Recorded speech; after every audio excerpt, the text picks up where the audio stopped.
السلام علیکم ورحمۃ اللہ وبرکاتہ۔ ان الحمد للہ نحمده ونستعینه ونستغفره ونعوذ باللہ من شرور انفسنا ومن سیئات اعمالنا من يهده الله فلا مضل له ومن يضلل فلا هادي له واشهد ان لا اله الا الله وحده لا شريك له واشهد ان محمدا عبده ورسوله يا ايها الذين آمنوا اتقوا الله حق تقاته ولا تموتن الا وانتم مسلمون يا أيها الناس اتقوا ربكم الذي خلقكم من نفس واحدة وخلق منها زوجها وبث منهما رجالا كثيرا ونساء واتقوا الله الذي تساءلون به والأرحام إن الله كان عليكم رقيبا يا أيها الذين آمنوا اتقوا الله وقولوا قولا سديدا يصلح لكم أعمالكم ويغفر لكم ذنوبكم ومن يطع الله ورسوله فقد فاز فوزا عظيما أما بعد فإن أصدق الكلام كلام الله وخير الهدي هدي محمد صلى الله عليه وسلم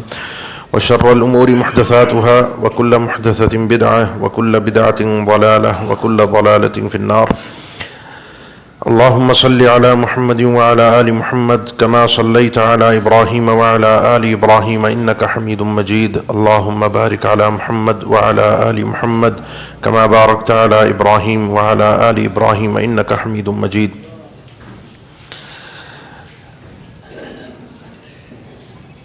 موضوع آپ کے علم میں ہے، اس کی تفاصیل بھی اشتہار کے ذریعے سے آپ تک پہنچا دی گئی ہیں۔ بلا کسی تمہید کے اپنی بات کا آغاز کرتا ہوں۔ قیامت ایک اپنی جگہ پر وقوع پذیر ہونے والا سب سے بڑا حادثہ ہے۔ یسألونک عن الساعۃ ایان مرساہا قل انما علمها عند ربی۔ قیامت کب آئے گی؟ لوگ آپ سے پوچھتے ہیں اے اللہ کے نبی صلی اللہ علیہ وسلم، تو آپ ان کو بتا دیجئے اس کے آنے کا وقت میرے رب کے پاس ہے، کوئی نہیں جانتا ہے قیامت کب وقوع پذیر ہوگی۔ حدیث میں یہ تک صراحت ہے کہ ایک آدمی لقمہ اٹھا کر اپنے منہ میں ڈال رہا ہوگا، وہ لقمہ بنا لے گا، اٹھا کے ڈال رہا ہوگا، اور قیامت اس دوران قائم ہو جائے گی۔ کوئی شخص اپنی بکری یا اونٹنی سے دودھ نکال رہا ہوگا اور اسی دوران قیامت برپا ہو جائے گی۔ لا تأتیکم الا بغتہ، یہ اچانک قیامت وقوع پذیر ہوگی، لیکن اس سے پہلے اللہ تعالیٰ نے کچھ علامات رکھی ہیں جن کو قیامت کی نشانیاں کہا جاتا ہے۔ ان کی تفاصیل احادیث میں بہت زیادہ بیان ہوئی ہیں، اسی لیے اہل علم نے ان کو تقسیم کر دیا کہ کچھ چھوٹی علامات ہیں، کچھ بڑی ہیں، اور کچھ اہل علم نے چھوٹی، درمیانی اور بڑی علامات کے انداز میں ان کو تقسیم کیا ہے۔ بڑی علامات میں 10 علامات ہیں جو پے در پے وقوع پذیر ہوں گی، جس کو اللہ کے نبی صلی اللہ علیہ وسلم نے خود اس انداز میں بیان فرمایا کہ جس طرح ایک موتی کی لڑی ہوتی ہے اور ہار ہوتا ہے کہ اگر اس کو کاٹ دیا جائے تو اس کے موتی پے در پے ایک دوسرے کے پیچھے گرتے ہیں، یہ دجال جو ہے انہی 10 نشانیوں میں سے ایک نشانی ہے، بڑی نشانیوں میں سے۔ یہ ایک اللہ کی طرف سے ایسی آزمائش ہے امت کے لیے کہ آگے آپ سماعت فرمائیں گے کہ ایسا فتنہ اور ایسی آزمائش خلق آدم سے لے کر قیام الساعہ تک کوئی اور نہیں ہے۔ قیامت کی نشانیوں کے حوالے سے کچھ ضابطے اور اصول ہیں جن کا اس وقت میرا موضوع بھی نہیں ہے اور اس کی تفصیل کرنے کا وقت بھی نہیں ہے، وہ انشاءاللہ ہم ارادہ کیا ہے کہ چند دنوں کے اندر ہی ایک اور اس انداز کا پروگرام مرتب ہو اور اس کے اندر پوری تفاصیل کے ساتھ ان تمام چیزوں کو ذکر کیا جائے، اصولوں کے ساتھ۔ لیکن ایک بات میں ذکر کر دوں، یہ موضوع آج کے دور میں جب اس کا اعلان ہوا تو مجھے بہت سے احباب نے، ساتھیوں نے لنک بھیجنا شروع کیے، ویڈیوز بھیجنا شروع کی دجال کے حوالے سے، جو لوگوں کے تبصرے ہیں، باتیں ہیں۔ میں دیکھ کر حیران ہوا کہ اس پر ہر بولنے والا، ہر بات کرنے والا صرف اپنی ریٹنگ کے لیے، اپنے ویوز بڑھانے کے لیے سوشل میڈیا پر نہ جانے کہاں کہاں کی باتیں لا کر جوڑ کر مرچ مسالہ لگا کے خوبصورت سا عنوان لگا کے اور اپنا وہ سامان بیچ رہے ہیں۔ دکھ اس چیز کا ہے کہ یہ فتنہ انتہائی خطرناک ہے، اور لوگ اس کو استعمال کر کے نہ جانے لوگوں کو گمراہ کرنے کے لیے کیوں اپنی بے مقصد باتیں پیش کر رہے ہیں۔ تو دلچسپی اس کے اندر لوگ لیتے بھی ہیں، دلچسپی ظاہر بھی کرتے ہیں، اسی لیے لوگ اس کے اندر مرچ مسالے لگا کے بیان بھی کرتے ہیں، بیان کرنے والے۔ موضوع بڑا سادہ سا ہے، اس لیے دو باتیں شروع میں ذہن میں رکھیے کہ غیبی موضوع وہ چیزیں جو غیب سے تعلق رکھتی ہیں، جنہوں نے وقوع پذیر ہونا ہے، جو ابھی ہماری آنکھوں کے سامنے نہیں ہیں، لوگوں کی اس میں ویسے ہی دلچسپی ہوتی ہے۔ کوئی چیز کسی سے انسان ویسے ہی چھپا لے تو ویسے ہی اس کو تجسس ہوتا ہے، کیا چھپایا ہے اس نے، کون سی بات ہے جو مجھے نہیں بتا رہا۔ تو اس لیے غیبی امور سے متعلق چیز ہے، بہت بڑی چیز ہے، تو ہر شخص اس میں گفتگو کرتا ہے، اور غیبیات میں انسان اپنی عقل سے بات نہیں کر سکتا، کیونکہ اس نے کوئی چیز دیکھی نہیں ہے، کوئی چیز سنی ہی نہیں ہے، کسی چیز کو محسوس ہی نہیں کیا، حواس خمسہ کے ذریعے سے ادراک نہیں کیا، تو اس کی عقل کس نتیجے پر پہنچ کر اسے بتا سکتی ہے کہ یہ کیفیت ہوگی، الا یہ کہ اسے غیب کی طرف سے ہی خبر آئے، رب العالمین کی طرف سے ہی خبر آئے کہ اس کام کو کس طریقے سے سر انجام دیا جائے گا، یہ چیز کیسے وقوع پذیر ہوگی۔ دوسری چیز، چونکہ اس کا تعلق غیبیات سے ہے، اور یہ آپ ہمارا مسئلہ عقیدے کے اندر بھی پڑھتے ہیں، اسماء و صفات میں، یہ مسئلہ اس باب میں بھی ہے، یہ مسئلہ تقریباً ہر باب میں چلتا ہے، جو ہماری ایک علمی بحث ہوتی ہے جس کو کہتے ہیں حقیقت اور مجاز۔ حقیقت اور مجاز کا مطلب یہ ہے، اردو میں بھی ہمارے یہ طریقہ کار استعمال میں آتا ہے، یہ اسلوب ہماری اردو میں بھی ہے، انگریزی میں بھی ہے، دنیا کی ہر زبان میں ہے۔ ذو معنی جملے، اس کی ہم عام طور پہ مثال بچوں کو پڑھاتے ہوئے کہتے ہیں، شیر کی مثال دیتے ہیں، اسد کی، میں نے شیر دیکھا ہے۔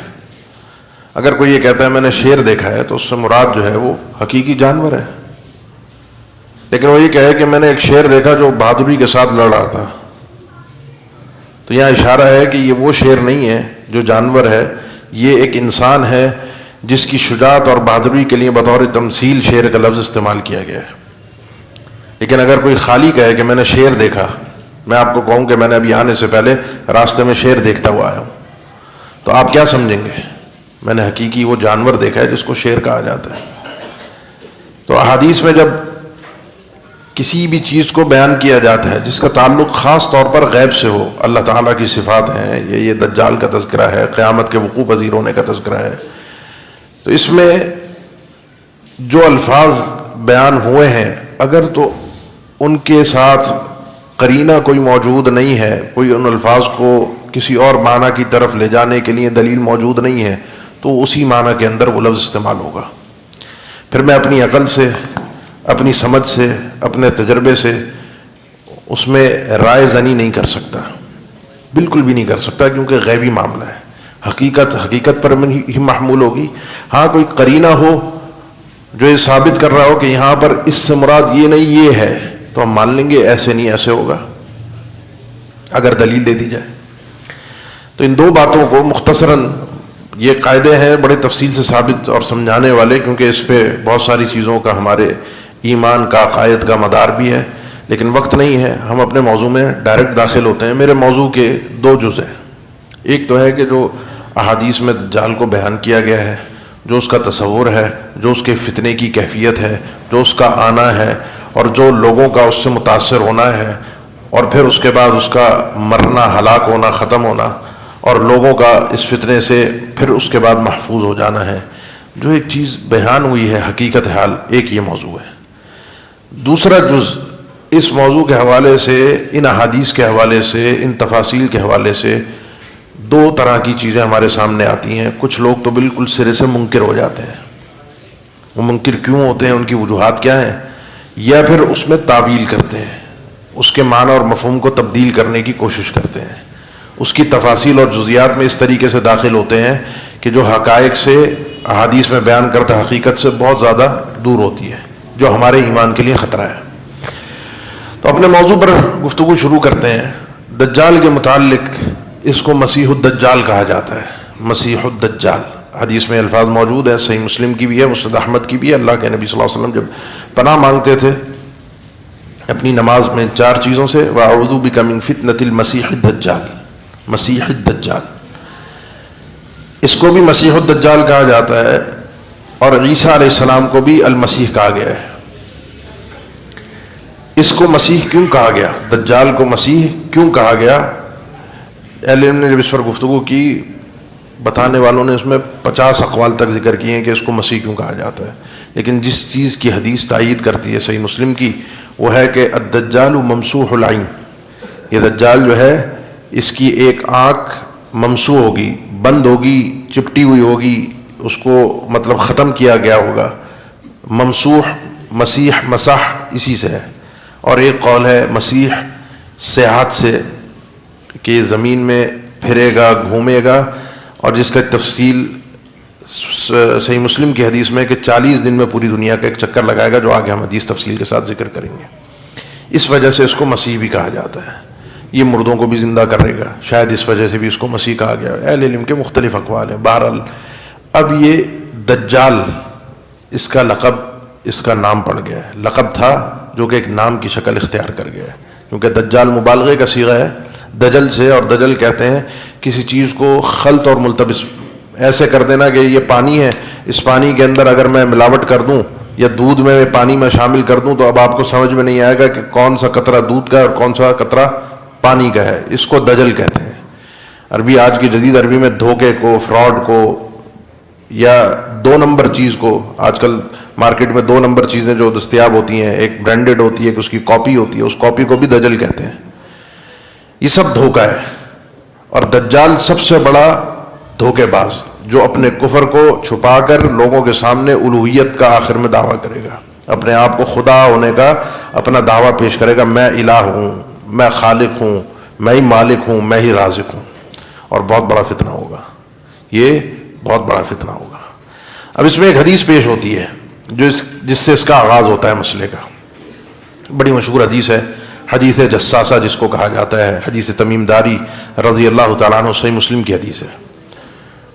آپ صلی اللہ علیہ وسلم نے نماز پڑھی، فجر کی نماز پڑھانے کے بعد آپ ممبر پر بیٹھے، آپ نے لوگوں سے گفتگو شروع کی اور فرمایا کہ خوشی کا اظہار کرتے ہوئے، کیونکہ آپ کی نبوت کی صداقت میں آپ نے بات پیش کی، فرمایا تمیم داری ہیں رضی اللہ تعالیٰ عنہ، یہ ہمارے ساتھی ہیں، پہلے عیسائی تھے، اور اپنے اس دور کا واقعہ نقل کرتے ہیں کہ اس سفر میں تھے، ان کے ساتھ 30 لوگ اور بھی تھے، اور یہ پانی میں بھٹک گئے، سمندر کے اوپر سفر کر رہے تھے اور اس میں بھٹک گئے. 1 مہینے تک یہ پانی میں بھٹکے رہے، موجوں کے اندر، کہاں کی کہاں موجیں ان کو لے گئی، ان کو سمجھ میں نہیں آیا 1 مہینے تک.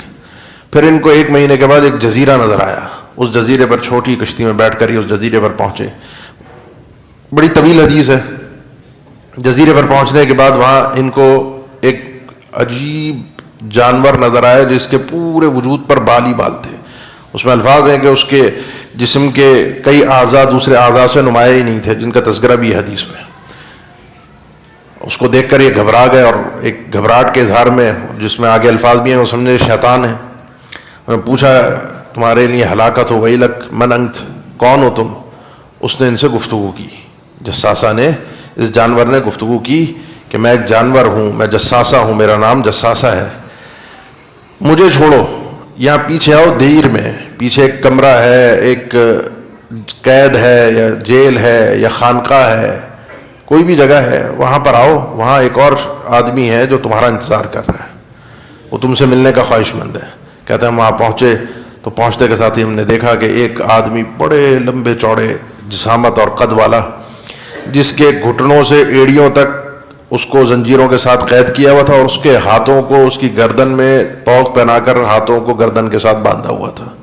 ہم اس کے پاس پہنچے، اس سے بھی گھبراہٹ کے ساتھ پوچھا کہ کون ہو تم، کیا نام ہے تمہارا، اور یہاں اس کیفیت میں کیسے؟ اس انسان نے کہا میری بات چھوڑو، پہلے تم یہ بتاؤ کہ بیسان کے مقام پر جو باغات ہیں، کیا وہاں پر پھل آنا بند ہو گئے یا پھل آ رہے ہیں ابھی بھی؟ انہوں نے کہا پھل آ رہے ہیں. میں مختصر کر کے بیان کر رہا ہوں، ان کے سوال جواب تفصیلی تھے. اس نے پھر اس کے بعد پوچھا تبریہ کے مقام پر ایک جھیل ہے، اس جھیل میں ابھی بھی پانی ہے یا نہیں ہے؟ فرمایا پانی ہے. اس نے ایک نہر کے متعلق پوچھا، اس نہر میں پانی آتا ہے؟ لوگوں نے کہا بالکل اس نہر میں پانی بھی موجود ہے، لوگ سیراب بھی کر رہے ہیں اپنی زمینوں کو. کہا ایک وقت آئے گا یہاں کے باغات کا پھل بھی ختم ہو جائے گا، یہ جھیل بھی خشک ہوگی اور یہ نہر بھی خشک ہوگی. پھر اس نے پوچھا کہ اس وقت سناؤ عرب کے کیا حوال ہے. پہلے ہی پوچھ چکا تھا تم کہاں سے؟ انہوں نے کہا ہم عرب سے ہیں. عرب کے کیا حوال ہیں؟ وہاں ایک نبی نے آنا تھا، کیا وہ آ چکا ہے؟ انہوں نے کہا ہاں آ چکا ہے. اس وقت کہاں ہے؟ وہ کہا یثرب آ گیا. یثرب میں آ کر کیا کیا ہے؟ اس نے کہا قتال ہو رہا ہے، اس کی قوم والے اس سے لڑ رہے ہیں. نتیجہ کیا نکل رہا ہے؟ کہا اکثر و بیشتر وہ اپنی قوم پہ غالب آ رہا ہے. فرمایا پھر نتیجہ کیا نکل رہا ہے؟ فرمایا لوگ اس کے بات کو مان بھی رہے ہیں، اس کے دین میں داخل بھی ہو رہے ہیں. اس نے کہا لوگوں کے لیے بہتر بھی یہی ہے کہ اس شخصیت کی بات کو مان لیں، اسی میں ان کی بھلائی ہے. اب سنو، میں جو ہوں وہ دجال ہوں، اور اب میرے آزاد ہونے کا اور نکلنے کا وقت بھی قریب آ گیا ہے. آپ صلی اللہ علیہ وسلم نے یہ حدیث بیان کی. اس کے بعد اس حدیث پر تبصرہ بھی کیا کہ میں اس چیز کو ذکر کرتا رہا کہ وہ بلاد یمن یا بلاد شام کی جانب ہے، وہ مشرق کی جانب ہے. یہ جو قید ہے جزیرے پر، یہ مدینہ سے مشرق کی جانب پر ہے، اور آپ نے 3 دفعہ یہ فرمایا کہ وہ مشرق کی جانب پر ہے. یہ حدیث دجال کے متعلق ایک ایسی حدیث ہے جو صحیح مسلم کے اندر موجود ہے. پہلے اس حدیث پر تھوڑی سی ہم بات کر لیتے ہیں. ہماری ایک خوبصورتی ہے، ہمارا ایک منہج کا ایک نمایاں اور امتیازی پہلو ہے کہ ہم شخصیات کے پیچھے نہیں چلا کرتے. شخصیات کی تقلید نہیں ہے، شخصیات کا احترام ضرور ہے، مقام بھی ہے، ان کے علم کی قدر بھی ہے. ایک بڑی معروف اور مشہور شخصیت ہے شیخ محمد بن صالح العثیمین رحمہ اللہ. اللہ ان کی قبر کو منور فرمائے، ان کے درجات کو بلند فرمائے. اس دور میں علم کی جتنی خدمت، جن 2-3 شخصیات کے نام پچھلی صدی کے اندر اگر گزرتے ہیں تو ان میں ایک شخصیت یہ ہے. اللہ نے ان کی وفات کے بعد ان کے علم کو جو نشر کیا ہے، وہ یقیناً اللہ سے امید یہی ہے کہ اللہ ان کے ہاں ان کی قبولیت ہے. اللہ سے ہمیں امید ہے. اور میں اپنے ذاتی طور پر ان کی کتب سے بہت زیادہ استفادہ کرتا ہوں. جتنا استفادہ ان کی کتب سے ہوتا ہے اور جتنا مزہ ان کی کتابوں کو پڑھنے میں آتا ہے، کسی اور کی کتاب کو نہیں آتا. ان سے سوال بھی ہوا، انہوں نے ذکر بھی کیا ہے کہ آپ کا اس حدیث کے متعلق کیا خیال ہے. میں نے کہا مجھے یہ حدیث ہضم نہیں ہوتی، یہ حدیث قبولیت کے درجے پر میرے نزدیک پہنچتی نہیں ہے. کیوں نہیں پہنچتی؟ انہوں نے اپنے 3 استدلالات ذکر کیے. ایک تو انہوں نے کہا جو بخاری کی حدیث ہے انہ علی رأس 100 سنۃ لا یبقى علی وجہ الارض علی ما هو علیہ اليوم احد. آج جو زمین پر لوگ موجود ہیں، 100 سال گزرنے کے بعد، 1 صدی گزرنے کے بعد ان میں سے کوئی بھی زمین پر موجود نہیں ہوگا. تو اگر یہ موجود ہے اس وقت دجال، جس وقت تمیم داری نے دیکھا تھا رضی اللہ تعالیٰ عنہ، تو اس کے 100 سال بعد اس کو زندہ نہیں ہونا چاہیے. اس کا مطلب یہ ہے کہ یہ حدیث صحیح بخاری کی حدیث کے ساتھ ٹکراؤ ہے اس کا. نمبر 1. نمبر 2، احادیث میں جو دجال کا حلیہ بیان ہوا ہے، صحیح حدیث میں بخاری مسلم کی، اس میں اس کا قد چھوٹا بیان ہوا ہے اور رنگت اس کی سرخ بیان ہوئی ہے، جبکہ حدیث تمیم داری کے اندر اس کے وجود کو لمبا چوڑا اور جسم کو بھاری بھرکم بتایا گیا ہے. یہ ایک تعارض ہے. تو اس لیے یہ حدیث مجھے لگتا ہے انہوں نے حدیث کا حدیث ہوتے ہوئے انکار نہیں کیا. بات کو ذرا سمجھیے گا، انکار حدیث ایک الگ چیز ہے. انہوں نے کہا مجھے یہ بات سمجھ میں آتی ہے کہ اللہ کے نبی صلی اللہ علیہ وسلم کا فرمان شاید نہیں ہے. اللہ کے نبی صلی اللہ علیہ وسلم کا فرمان شاید نہیں ہے. یعنی فرمان ہوتا تو ہمیں یقیناً قبول ہوتا. اور کہا کہ اس کی جو متن کے اندر نکارت ہے، جو تعبیر ہے، جو اسلوب ہے، وہ مجھے سمجھ میں نہیں آ رہا. یہ ان کی بات ہے. ان سے پوچھا یہ بات اور کس نے کہی ہے؟ انہوں نے کہا یہ شیخ محمد رشید رضا بڑے علماء میں سے گزرے ہیں، یہ بھی پہلے کے دور، یعنی دور حاضر کے قریبی ان کی وفات ہے. ان کی تفسیر بھی ہے. انہوں نے کہا اپنی تفسیر میں انہوں نے اس حدیث پر خاص طور پر رد کیا ہے. پھر ان سے پوچھا گیا کہ چلیں 2 ہو گئے. ائمہ سلف میں کوئی ہیں ایسے علماء محدثین میں جو بدبخت ہوتے ہیں، شواذ جو ہوتے ہیں، ان کا مسئلہ اور ہے. یعنی جو اہل السنہ میں سے ہوں، ان میں سے کوئی ہیں جنہوں نے اس حدیث کو رد کیا ہو؟ میں نے فرمایا مجھے نہیں پتا کہ متقدمین میں سے کوئی ہوں جنہوں نے اس حدیث کو رد کیا ہو.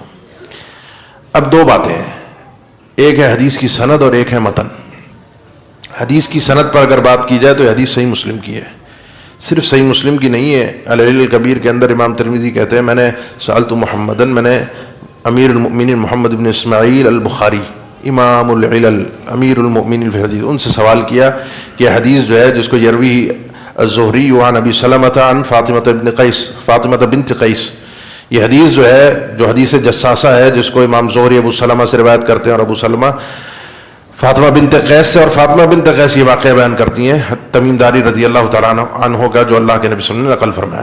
صحیح امام بخاری فرماتے ہیں یہ حدیث جساسہ جو ہے ھذا حدیث صحیح، یہ حدیث صحیح ہے، اس کی سند پر کوئی مسئلہ نہیں ہے. جب چین صحیح ہے، سند صحیح ہے، تو گویا کہ آپ اللہ کے نبی صلی اللہ علیہ وسلم کا فرمان ڈائریکٹ سن رہے ہیں. اب رہی بات شیخ کے استدلالات کی، اور آپ میں سے بہت سے لوگوں کے ذہنوں میں سوال بھی ہوگا یہ کہ 100 سال میں تو لوگوں نے ختم ہو جانا ہے، جب یہ دجال موجود ہے تو 100 سال میں ختم کیوں نہیں ہوا؟ اس کا سیدھا سا جواب ہے جو اہل علم ذکر کرتے آئے ہیں کہ ما من عام الا وقد خصص. جتنے عمومات اگر آپ کو شریعت میں ملے تو کوئی چند ہوتے ہیں جو گنتی کے اہل اصول ذکر کرتے ہیں. گنتی کے چند عموم جرنل چیزیں ایسی ہوتی ہیں جو جرنل ہی رہ گئیں، جو جرنل ہی رہ گئیں. ان اللہ بکل شیء علیم، یہ جرنل ہی رہ گیا، یہ جرنل ہے. لیکن کوئی بھی عموم ایسا نہیں ہے جس کی تخصیص نہ ہوئی ہو. کوئی بھی عموم ایسا نہیں ہے مگر آپ کو اس کی کہیں نہ کہیں تخصیص مل جائے گی. کچھ افراد کو باہر، کچھ چیزوں کو باہر کر دیا جاتا ہے کہ یہ اس حکم سے مستثنیٰ ہے. مثال کے طور پہ آپ کو، ہمیں ہر مہینے 3 روزے رکھنے کی تعلیم ہے جن کو ایام بیز کہا جاتا ہے، 13، 14 اور 15. ذی الحج میں 13 اور 14، 15، 13 کو ایام تشریق تخصیص آ گئی. اب آپ اس 13 کا روزہ نہیں رکھیں گے. عام تھا نا 13، 14 اور 15، لیکن منع آ گیا. اسی طریقے سے آپ کے اور میرے لیے اللہ کے نبی صلی اللہ علیہ وسلم کا فرمان ہے، مسلم کی حدیث ہے، ایام تشریق ایام اکلین و شربن، کھانے پینے کے دن ہم نے روزہ نہیں رکھنا. سیدہ عائشہ فرماتی ہیں رضی اللہ تعالیٰ عنہ، وہ جس شخص کے لیے مسئلہ ہے کہ اس کے پاس متمتع ہو اور قربانی موجود نہ ہو تو وہ حج کے دوران جو ہے وہ 3 روزے رکھے گا. وَسَبْعَةٍ إِذَا رَجَعْتُمْ، قرآن کا حکم ہے. اب اگر وہ حج سے پہلے روزے نہ رکھ سکا 3، تو وہ کہتی ہیں 3 روزے یہ ایام تشریق میں رکھے گا. وہ آپ کو اور مجھے تعلیم ہے روزہ رکھنے کی ایام عرفہ میں، یوم عرفہ میں اور آپ روزہ رکھیں، اس کی فضیلت عمومی بیان ہوئی ہے. حاجی نہیں رکھے گا، حج کرنے والا ہے، روزہ تخصیص آ گئی، سب نے رکھنا ہے، اس نے نہیں رکھنا. بہت ساری چیزیں ہیں. صحابی نے قربانی کر لی، آپ صلی اللہ علیہ وسلم فرمایا وقت سے پہلے کر لی. اس نے کہا اب کوئی قربانی نہیں ہے وقت پر کرنے کے لیے، ایک 6 مہینے کا جو ہے وہ دمبا ہے، فرمایا کر لو، ٹھیک ہے تمہاری طرف سے ہے، اب نہیں ہوگی کسی سے. یہ تخصیصات احادیث میں کئی موجود ہوتی ہیں، اس کی سینکڑوں مثالیں ہیں. یہ وقت نہیں ہے کہ میں آپ کو تخصیص ذکر کروں. تو زمین کی پشت پر 100 سال تک کوئی انسان باقی نہیں رہے گا، کوئی ایک باقی نہیں رہے گا. انسان کا بھی تصور ہے، کوئی ایک باقی نہیں رہے گا. دجال کی تخصیص دوسری حدیث میں آ گئی. جنات، ان کی تخصیص بھی کئی لوگوں نے اپنے مشاہدے سے ذکر کی. ان کی عمریں بڑی طویل ہوتی جنات کی. تو تخصیص آ سکتی ہے، اس میں کوئی حرج کی بات نہیں ہے. اس میں کوئی مسئلہ نہیں ہے کہ آپ مولا خضر کو علیہ السلام زندہ مان لیں کہ وہ بھی 100 سال کے اندر، ہمارے علماء ذکر کرتے ہیں کہ وہ اگر زندہ بھی تھے تو اب نہیں ہے. تخصیص کے لیے بھی دلیل چاہیے ہوتی ہے. تخصیص اپنی خواہش پر، اپنی عقیدت پر تخصیص نہیں ہوا کرتی احادیث کی. بہرحال یہ بڑا طویل موضوع ہے. آگے جو انہوں نے اختلافات ذکر کیے ہیں احادیث کے ساتھ، شیخ البانی رحمہ اللہ نے کہا یہ حدیث سندن بھی درست ہے اور متنن بھی درست ہے. ابھی جب انہوں نے دیکھا ہے تمیم داری نے رضی اللہ تعالیٰ عنہ، اس کو جس کیفیت میں دجال کو، وہ اس کی اس وقت کی کیفیت تھی. جس وقت وہ لوگوں کے سامنے نکل کر آئے گا اور اپنے فتنے کا ظہور کرے گا، اس کی کیفیت کا بیان دیگر صحیح بخاری مسلم کی حدیث کے اندر موجود ہے. اس لیے پریشان ہونے کی ضرورت نہیں ہے. یہ حدیث اپنی جگہ پر سندن و متن بالکل درست ہے. یہ دجال موجود ہے، دجال موجود ہے کیونکہ کسی اور حدیث میں صراحت نہیں ہے کہ یہ پیدا ہوگا. کسی بھی اور صحیح حدیث میں صراحت نہیں ہے کہ یہ مستقبل میں پیدا ہوگا. یہ ہے کہ یہ نکلے گا، یخرج، اس کا خروج ہوگا. اب اس کا خروج جو ہوگا وہ بالکل آخری زمانے میں ہوگا، بالکل آخری زمانے میں ہوگا. یعنی اس کا یہ معنی نہیں ہے کہ آخری زمانے سے مرادی ہم مطمئن ہیں ابھی تو قیامت آنے میں پتہ نہیں 200-400 سال باقی ہیں، ابھی تو چھوٹی چھوٹی قیامت کی نشانیاں ہیں. ایسا مسئلہ نہیں ہے. آپ صلی اللہ علیہ وسلم نے فرمایا کہ ان یخرج وانا فیکم فانا حجیج دونکم، اگر یہ دجال نکل آئے اور میں موجود رہا، میں موجود ہوا، میں زندہ ہوا، تو پھر تو بے فکر ہو، میں اس سے تمہیں بچا لوں گا، نمٹ لوں گا، پیچھے کر دوں گا، تمہارے سامنے آ کر میں کھڑا ہو جاؤں گا دجال کے اور تمہارے بیچ میں. لیکن اگر وہ نکلا ولست فیکم، اور میں زندہ نہیں ہوں، میں موجود نہیں ہوں، فکل امرئ حجیج نفسی، پھر ہر شخص اپنا دفاع خود کرے، خود جا کے نپٹے دجال سے. واللہ خلیفتی، اور اللہ ہی نگران ہے، نگہبان ہے، حفاظت کرنے والا ہے ہر مسلمان کی. تو یہ کسی بھی وقت آ سکتا ہے. آخری وقت میں آنے کا معنی نہیں ہے کہ وہ آئے گا بعد میں آئے گا ہم مطمئن ہو جائیں، نہیں، ہم بچے ہوئے ہیں، ہم آج کے 2023 والے، اور آگے اگر ہم 30 35 40 2050 تک ہمیں کہے کہ ہم نکل جائیں گے، فارغ ہو جائیں گے، مر جائیں گے، تو ہم تو دجال سے بچ جائیں گے. جنہوں نے آنا ہے، جو نسل نپٹے گی وہ جانے اور دجال جانے. ایسا نہیں ہے. ہمیں بھی اپنی حفاظت کرنے کی، ڈرنے کی ضرورت ہے، اپنے ایمان کی حفاظت کی ضرورت ہے، کیونکہ انتہائی خطرناک فتنہ ہے. آگے ہم تفصیل میں ذکر کرتے ہیں اس کو. یہ نکلے گا کہاں سے؟ اس کے بارے میں 3 روایات صراحت کے ساتھ موجود ہیں. مشرق سے نکلے گا، خراسان سے نکلے گا، صحیح مسلم میں ہے، ابن ماجہ میں ہے، مسند احمد میں ہے. یہودیت اصفہان علاقے میں یہودیہ نامی بستی ہے، صحیح مسلم کی حدیث ہے، وہاں سے نکلے گا. بعض روایات میں اس کا عراق اور شام کے درمیان سے نکلنے کا تذکرہ ہے. علم نے کہا کوئی ایسی اختلافی، خراسان، اصفہان، مشرق، یہودیت کے اصفہان، یہ سب ایک ہی جہات ہیں. اصفہان خراسان کی جہت ہے. خراسان یہ آج کل آپ کا جو ایران کا حصہ ہے، اور کچھ افغانستان کی پٹی لگتی ہے، کچھ شاید بلوچستان بھی کہتے ہیں اس کے اندر. یہ پورا اس دور میں اس کو خراسان کہا جاتا تھا. تو اس علاقے میں یہودیہ نامی بستی ہے، وہاں سے یہ نکلے گا. یہ مشرق کی جہت ہو گئی. وہاں سے اس کے فتنے کا خروج ہوگا. اصل اس کا جو نکل کے یہاں پہنچنا ہے وہ شاید عراق اور شام سے ہو، لیکن یخرج الدجال من یہودیت اصفہان، اور یہیں سے اس کے ساتھ 70,000 یہودی ہوں گے. علیہم الطیالسہ یا التیجان، دونوں الفاظ روایات کے اندر موجود ہے. وہ خاص قسم کی ٹوپی، موٹی سی لمبی سی نگوں والی، وہ ان کے سروں کے اوپر ہوگی. 70,000 یہودی اس کے ساتھ ہوں گے جو اس کے انتظار میں ہیں. یہاں سے اس کے فتنے کا آغاز ہوگا، یہاں سے نکلے گا. پھر صحیح مسلم کی حدیث ہے، یہ جو نکلے گا تو یہ 40 دن میں پوری زمین کا چکر لگائے گا. اور پہلا اس کا دن ہوگا یوم کسنۃ و یوم کشہر و یوم کجمعۃ. پہلا دن ہوگا جیسے تمہارا پورا 1 سال ہوتا ہے. دوسرا دن ایسا ہوگا جیسے تمہارا 1 مہینہ ہوتا ہے. تیسرا دن ایسا ہوگا جیسے تمہارا 1 ہفتہ ہوتا ہے. باقی اس کے جو دن بچیں گے 37 دن، وہ تمہارے باقی عام دنوں کی طرح اس کے 37 دن ہوں گے. یعنی 1 سال اور 2 مہینے اور کچھ دن آپ اوپر حساب کر کے بنا لیجئے، تو یہ اس کے زمین میں رہنے کی مدت ہوگی ٹوٹل فتنہ پھیلانے کی. فتنہ کیا ہوگا؟ فتنہ انتہائی خطرناک ہوگا. یہ حقیقت میں قاضی عیاض رحمہ اللہ لکھتے ہیں، صحیح مسلم امام نووی نے ان سے نقل کیا ہے، حقیقت میں ایک انسان ہے، ایک وجود ہے، اس کا عبد ہے، بندہ ہے. عبد کے الفاظ ہے، بندہ ہے. اس کا وجود ہے، اس کا جسم ہے. اللہ تعالیٰ نے اس کو خرق عادت چیزوں پر قوت عطا کی ہے، کچھ ایسے کام کرنے کی اس کو صلاحیت دی ہے جو اللہ کے علاوہ ایسے کوئی نہیں کر سکتا. صحیح مسلم کی حدیث ہے معہ جنت و نار، اس کے ساتھ جنت بھی ہوگی اور جہنم بھی ہوگی. فنار ہو جنت و جنت و نار، اس کے ساتھ جو نار ہوگی، آگ جو ہوگی، وہ حقیقت میں جنت ہے. جو اس میں کود گیا، جس کو تکلیف میں عذاب میں مبتلا، کیونکہ خدا بن کے پیش ہوگا، یہ جہنم ہے، یہ جنت ہے. جو میری مان رہا ہے میری جنت میں جائے گا، جو میرے مخالف ہے وہ میری جہنم میں جائے گا. جو اس کی مخالفت کر کے جہنم میں گیا، فرمایا وہ حقیقت میں جنت میں گیا. اور جو اس کی مان کر اس کی جنت میں گیا، وہ جنت نہیں، وہ آگے پیچھے جہنم ہے. اپنے ساتھ خزانے لے کر چلے گا.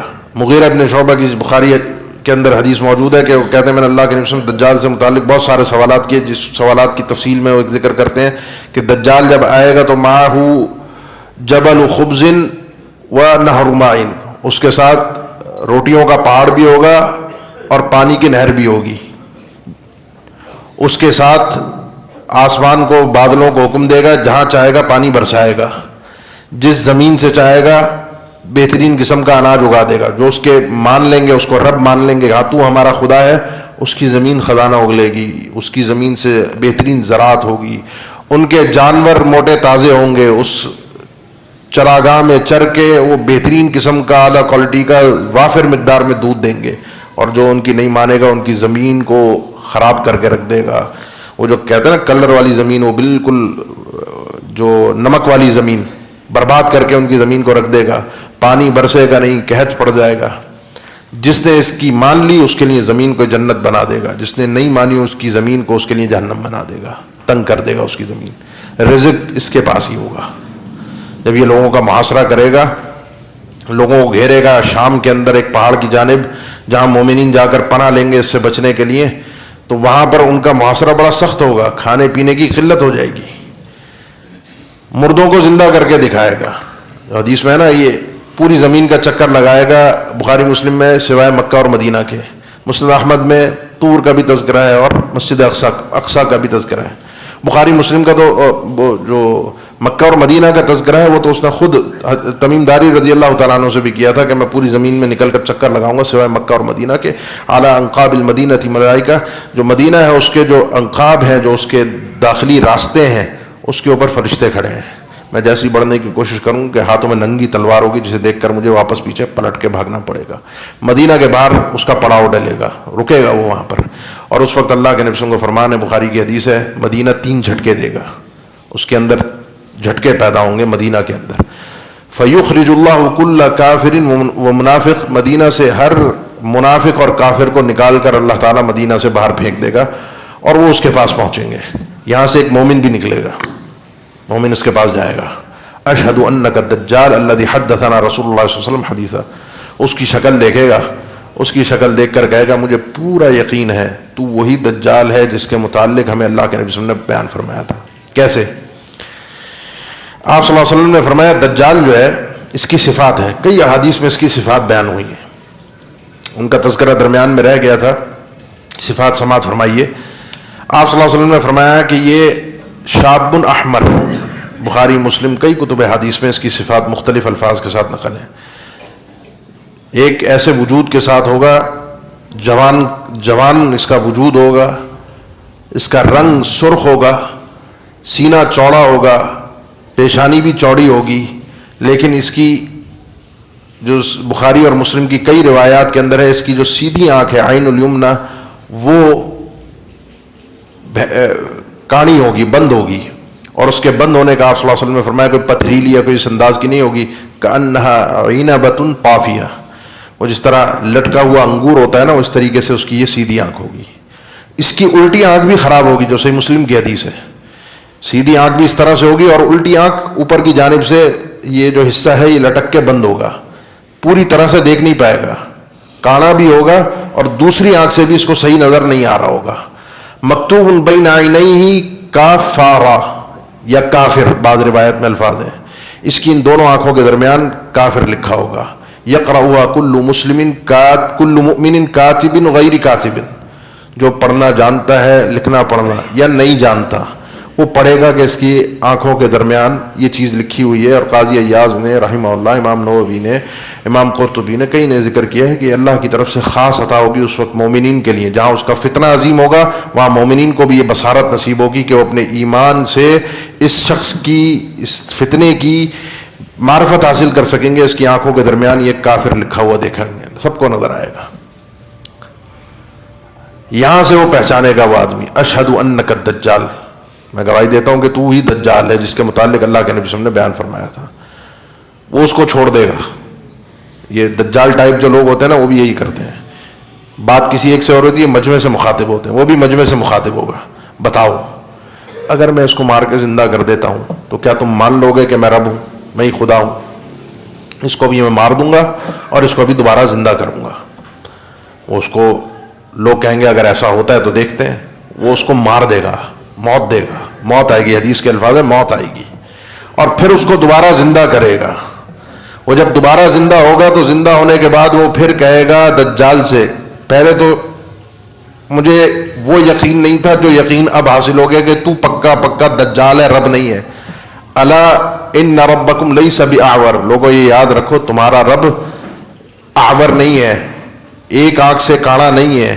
وَإِنَّ الدَّجَّالَ یا ان الکذاب الاعور، یہ جو کذاب اور دجال ہے یہ کاڑا آدمی، اس کی آنکھوں کے درمیان کافر لکھا ہے، تمہارے پروردگار میں یہ عیب موجود نہیں ہے. وہ کہے گا اب تو مجھے 100% یقین ہے کہ تو دجالی ہے.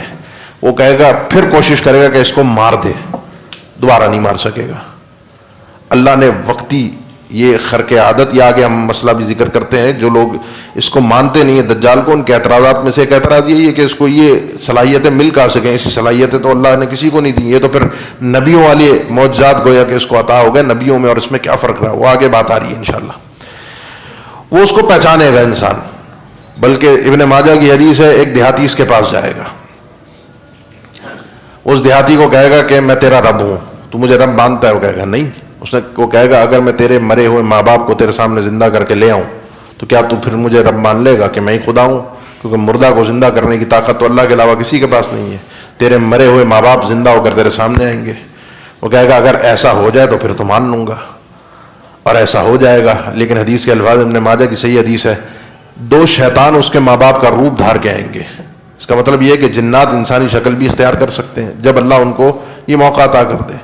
تو انسانی شکل کے اندر اس کے ماں باپ کی شکل میں آ کر کہیں گے اس سے، دیہاتی سے، کہ یہی تمہارا اور میرا ہم سب کا پروردگار رب یہی ہے، اسی نے ہم کو پیدا کیا، اسی نے دیکھو ہمیں زندہ کیا ہے. اب مجھے بتائیے، جو مردہ کو زندہ کر رہا ہو یا دکھا رہا ہو، دھوکہ ہو، یا حقیقت میں اس نے ایک شخص کو، جو مسلم کی حدیث ہے، مار کے مدینہ سے شخص جو نکل کے جائے گا اس کو مار کے اور زندہ کر کے دکھائے گا. یا وہ ابھی کورونا آیا تھا نا، تو ہماری دکانیں کاروبار بند ہو گئے تھے، کھانے پینے کو نہیں تھا. ابھی ہمارے ملک کے حالات خراب ہیں، IMF ناک رگڑوا رہا ہے، قرضہ چاہیے، قرضہ، کوئی امداد خیرات نہیں، قرضہ دے گا، وہ بھی سود پہ دے گا. جو لے گا تو سود سمیت واپس لے گا، لیکن اس کے یہ قرضہ دینے سے پہلے تمہیں اپنی ناک زمین پر رگڑنی پڑے گی، اور ہم رگڑنے کے لیے تیار ہیں. بیانات سنتے ہیں نا، ہمیں خوشی ہو رہی ہے، IMF ہمیں قرضہ دینے کو تیار، خوشی ہو رہی ہے. یا کوئی ہمیں شعبدہ دکھا دیتا ہے، کوئی شعبدہ دکھا دیتا ہے، کوئی فنکاری کر کے دکھا دیتا ہے، یہ جنات کا اثر زائل کر دیتے ہیں، یہ جادو کا اثر ختم کر دیتے ہیں. صبح سے لائن لگی ہوتی ہے تعویذ لینے کے لیے لوگوں کی. صحیح ہے، اندھے ہوتے ہیں لوگ. آج کل ایک سیاسی شخصیت کے لیے بھی مثال دی جاتی ہے کہ اس کے ماننے والے ویسے ہی اس کے معتقد ہیں جیسے جو ہے وہ لوگ دجال کے معتقد ہوں گے. بہرحال ہم سیاست پہ گفتگو نہیں کرنا چاہتے. اندھے اس کے لیے لوگ اس پر ایمان لائیں گے کیسے؟ ایسے ہی لائیں گے جب یہاں چھوٹی چھوٹی چیزوں کے لیے اپنا ایمان فروخت کر رہے ہوتے ہیں، دنیا کے چند ٹکڑوں کی خاطر. ایک اس کے پاس تو روٹیوں کا پہاڑ ہوگا، معه جبل خبز، بخاری کی حدیث ہے. پانی کی نہر ہوگی، آپ کو پانی کہیں سے میسر نہیں ہوتا، آپ کیا کریں گے؟ آپ کی زمین آپ کو زراعت مہیا نہیں کر رہی، آپ کے پاس گندم نہیں ہے، آپ کے پاس کھانے کے لیے آٹا نہیں ہے، آپ کیا کریں گے؟ آپ کو وہ سامنے کہہ رہا ہے مجھے رب مان لو، یہ سب چیزیں دنیا تمہارے راستے. لوگ کھڑے ہوتے ہیں نا امریکہ کا ویزا لینے کے لیے، یہاں بڑی مشکل ہے، یہاں تو حالات ہی بہت تنگ ہیں، یہاں تو کفر کا نظام ہے. پرسکون زندگی اور بہترین زندگی وہ امریکہ میں ہے. امریکہ کا ویزا لے کے لوگ یہاں سے شفٹ ہو رہے ہیں. بھاگو اس ملک سے زندہ نکل کے بھاگ جاؤ. نعرے لگ رہے ہیں کیوں بھاگ جاؤ، وہ ایک الگ مسئلہ ہے، لیکن کیوں بھاگ جاؤ؟ کہاں جاؤ؟ ایسی جگہ پہ جاؤ جہاں دنیا کی فراوانی ہے، جہاں دنیا ترقی کر چکی ہے، جہاں دنیا اس وقت چاند پر پہنچ رہی ہے، جہاں پر بہترین نظام اور سسٹم ہے. جب دنیا کے اس تھوڑی سی رعنائیوں کے بدلے میں اپنے ایمان کا سودا کرنے کے لیے تیار ہو جاتا ہوں اور میری نفسیات اس قسم کی بن چکی ہیں، تو کہاں دجال ہوگا؟ یہی اللہ کے نبی صلی اللہ علیہ وسلم کا فرمان تھا، جس کی طرف میں نے شروع میں اشارہ کیا تھا. صحیح مسلم میں بھی حدیث ہے اور مسند احمد میں ہے.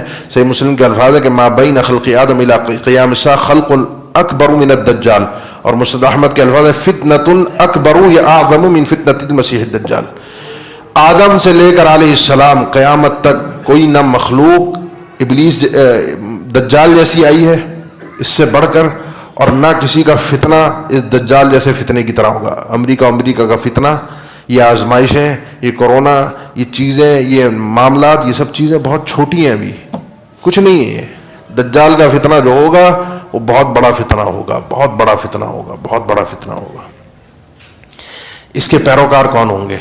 جب یہ نکلے گا اس کیفیت کے ساتھ، اس شان و شوکت کے ساتھ، جس کو دیکھ کر دنیا اس سے متاثر ہوگی، اس کے پیروکاروں میں 70,000 یہودی ہوں گے، جو آپ نے حدیث سماعت فرمائی تھی صحیح مسلم کی. 70,000 یہودی. اصبہان یہ اس وقت ایران کا علاقہ موجود ہے، اور وہاں پر بکثرت یہودی موجود ہیں. یہ نہ سمجھیں کہ وہ وہاں پر یہودی نہیں ہے، یہودی آ کر بسیں گے. اسرائیل کے بعد دنیا کے اندر جس ملک میں سب سے زیادہ یہودی ہیں وہ ایران ہے. کسی کو شک ہو، میں نے بھی جب اطلاعات سنی مجھے شک ہوا، میں نے گوگل پہ چیک کیا، ان کی پارلیمنٹ میں ان کے لیے خصوصی نشستیں موجود ہیں یہودیوں کے لیے. اور ہمارے جو کچھ احباب تھے، دوست ہیں وہاں پڑھتے ہوئے سعودیہ میں، وہ ایران سے تھے. شیخ عبدالغفور بلوچی وہاں پر ایران سے، شیخ پرانے وہاں مدینہ کے ہی پڑے ہوئے اور وہیں پھر رہتے ہیں. وہاں سنیوں کو زندہ نہیں رہنے دیا جاتا، ان کی کوئی مسجد تک موجود نہیں ہے، لیکن یہودی پارلیمنٹ کے اندر موجود ہیں. اور یہودیوں کے لیے باقاعدہ سب سے زیادہ یہودی اسرائیل کے بعد ایران کے اندر موجود ہیں، جو اس کے پیروکار ہوں گے، مخصوص ٹوپیوں کے ساتھ اس کے پیچھے پیچھے نکلیں گے. اور یہ جو ہمارا ایک پوائنٹ تھا نا کہ دیگر مذاہب میں اس کا تصور، وہ یہودیوں کے ہاں اس کا تصور خاص طور پر موجود ہے. ایک بخاری کی حدیث ہے جس کو آپ صلی اللہ علیہ وسلم نے بیان فرمایا کہ لا تقوم الساعة حتى تقتتل فئتان قتال عظیم، کہ اس طرح او کما قال صلی اللہ علیہ وسلم، جس کو ملحمۃ الکبریٰ سے بھی احادیث میں تعبیر کیا گیا. قیامت اس وقت تک قائم نہیں ہوگی جب تک ایک بہت بڑی جنگ نہ ہو. بہت بڑی جنگ ہوگی، جس کو وہ بھی آرماگیڈن سے تعبیر کرتے ہیں یہودی، اور ان کے مذہب میں اس کا تصور موجود ہے. مسیح الدجال کا تصور بھی موجود ہے. وہ حقیقت میں جو تصور تھا وہ مسیح عیسیٰ ابن مریم کا تھا، جو تبدیل ہو کر مسیح الدجال کا بن گیا، اور وہ اس کے حقیقت میں پیروکار بھی ہوں گے. وہ انتظار کر رہے ہیں کہ ایک آئے گی شخصیت جس کے ہم پیروکار ہوں گے، اور جس کے ساتھ مل کر ہم اس دنیا کو فتح کریں گے، عیسائیوں کو اور مسلمانوں کو قتل کر کے اپنے آپ کو غالب کریں گے. یہ اس کے ساتھ اس کے پیروکار بن کے نکلیں گے. اس کے ساتھ اور کون ہوں گے؟ مسند احمد کی حدیث ہے، صحیح حدیث ہے. ایک آدمی جب پتہ چلے گا کہ دجال آ گیا ہے، اپنے گھر آئے گا، اپنی ماں، بہن، بیٹی، جتنی خواتین ہوں گی ان کو رسیوں سے باندھے گا کہ نکل کر اس کے پاس نہ جائیں. اس کے حدیث سے پتہ چلتا ہے اس کے پیروکاروں میں زیادہ تر خواتین بھی ہوں گی. خواتین کیوں ہوں گی؟ خواتین کو اعتراض ہو سکتا ہے خواتین ہی کیوں ہوں گی. اگر آپ کو اس کا جواب جاننا ہو تو کہیں یہ خانقاہیں ہوتی ہیں نا جہاں پہ تعویذ بٹ رہے ہوتے ہیں، وہ دم کرنے والے، تعویذ دے کر وہ شوہر کو اپنے قبضے میں کرنا ہو، اولاد لینی ہو، رزق کرنا ہو، ساس پہ کرانا ہو، بہو پہ کرانا ہو، خاندان کے فلانے گھر پہ کرانا ہو، تو وہ صبح صبح وہاں پر لائن اگر آپ جا کر دیکھیں. مجھے ایک مسجد کا، ہماری اہل حدیث مسجد کا کسی نے بتایا، وہ نیو کراچی میں، وہاں انہوں نے کچھ دم کا سلسلہ آغاز کیا. کوئی ہفتے میں ایک دن رکھا تھا. ہمارے ایک شیخ ہیں وہ درس دینے، دم کرنے کے لیے، انہوں نے کہا چلو یہیں لوگوں کو کر دیا کریں. وہ 2-3 ہفتے بعد ان کو بند کرنا پڑا. 2-3 ہفتے کے اندر اندر خبر پھیلی، صبح سے لے کر شام کو دم شروع ہونا ہے. صبح سے آ کے خواتین مسجد کے دروازے پر بیٹھی ہیں. صبح سے خواتین آ کے دروازے پر مسجد کی بیٹھی ہیں. خواتین کیوں پیروکار ہوں گی؟ یہی وجہ ہے. جب یہ خرق عادت چیزیں دکھائی جاتی ہیں نا، پلٹایا، خراب، اور ایک دم معاملات گھما دیے اور چینج کر دیا معاملے کو، یہ ایمان کی کمزوری ہے. اس لیے ایمان کی مضبوطی ضروری ہے. اور ابن ماجہ یا غالباً مسند احمد کی حدیث ہے کہ اس کے پیچھے چلنے والی اقوام جو ہوں گی، کان وجوہہم المجان المطرقہ، ان کے چپٹے منہ والے ہوں گے. چپٹے منہ والے جس کو اہل علم نے اس دور میں ذکر کیا ہے، پرانے ذکر کیا اتراک کے حوالے سے، جو کہ یہ چائنا وائنا آپ سمجھ لیجئے، اس طرح کے لوگ جن کی شکلیں چپٹی ہیں، یہ اس کے ساتھ ہوں گے جو اس کے اوپر ایمان لانے والے ہوں گے. پکے سچے مومن وہ اس کے اوپر ایمان نہیں لائیں گے. وہ اس کی آنکھوں کے درمیان کاف فارہ پڑھیں گے. پڑھنے کے بعد وہ اس آزمائش کو سہنے کے لیے بھی تیار ہوں گے، بھوکے مرنے کے لیے بھی تیار ہوں گے، اپنے بچوں کو بھوکا مرتا ہوا بلکتا ہوا دیکھنے کے لیے بھی تیار ہوں گے، لیکن اپنے ایمان کا سودا کرنے کے لیے تیار نہیں ہوں گے. آج میں اور آپ یہاں سے امریکہ، یورپ جانے کے لیے تیار ہو جاتے ہیں، چلو وہاں زندگی کی آسانی ہے، آسائشیں ہیں، چلے جاؤ. میں چلا گیا، میں نے اپنی نسلوں کو ایمان دین سکھا دیا، لیکن آپ خود جانتے ہیں جو حضرات وہاں گئے ہیں، آگے آنے والی جو ان کی نسلیں ہیں جنہوں نے وہاں تعلیم حاصل کر لی ہے یا کر رہے ہیں یا آگے کریں گے، ان کے ایمان کی کیا حالت ہے. ان کے وہ نمازی شاید ان میں سے کچھ آپ کو نظر بھی آئیں، ان کی بچیاں شاید کچھ آپ کو اسکارف پہنتی ہوئی نظر بھی آئیں، لیکن ان کے دل کے اندر اتنے شکوک اور شبہات اللہ کے متعلق، دین کے متعلق، اسلام کے متعلق داخل ہو چکے ہیں. کبھی کسی سے گفتگو کرنے کا موقع ملے تو آپ کو اندازہ ہو جائے گا.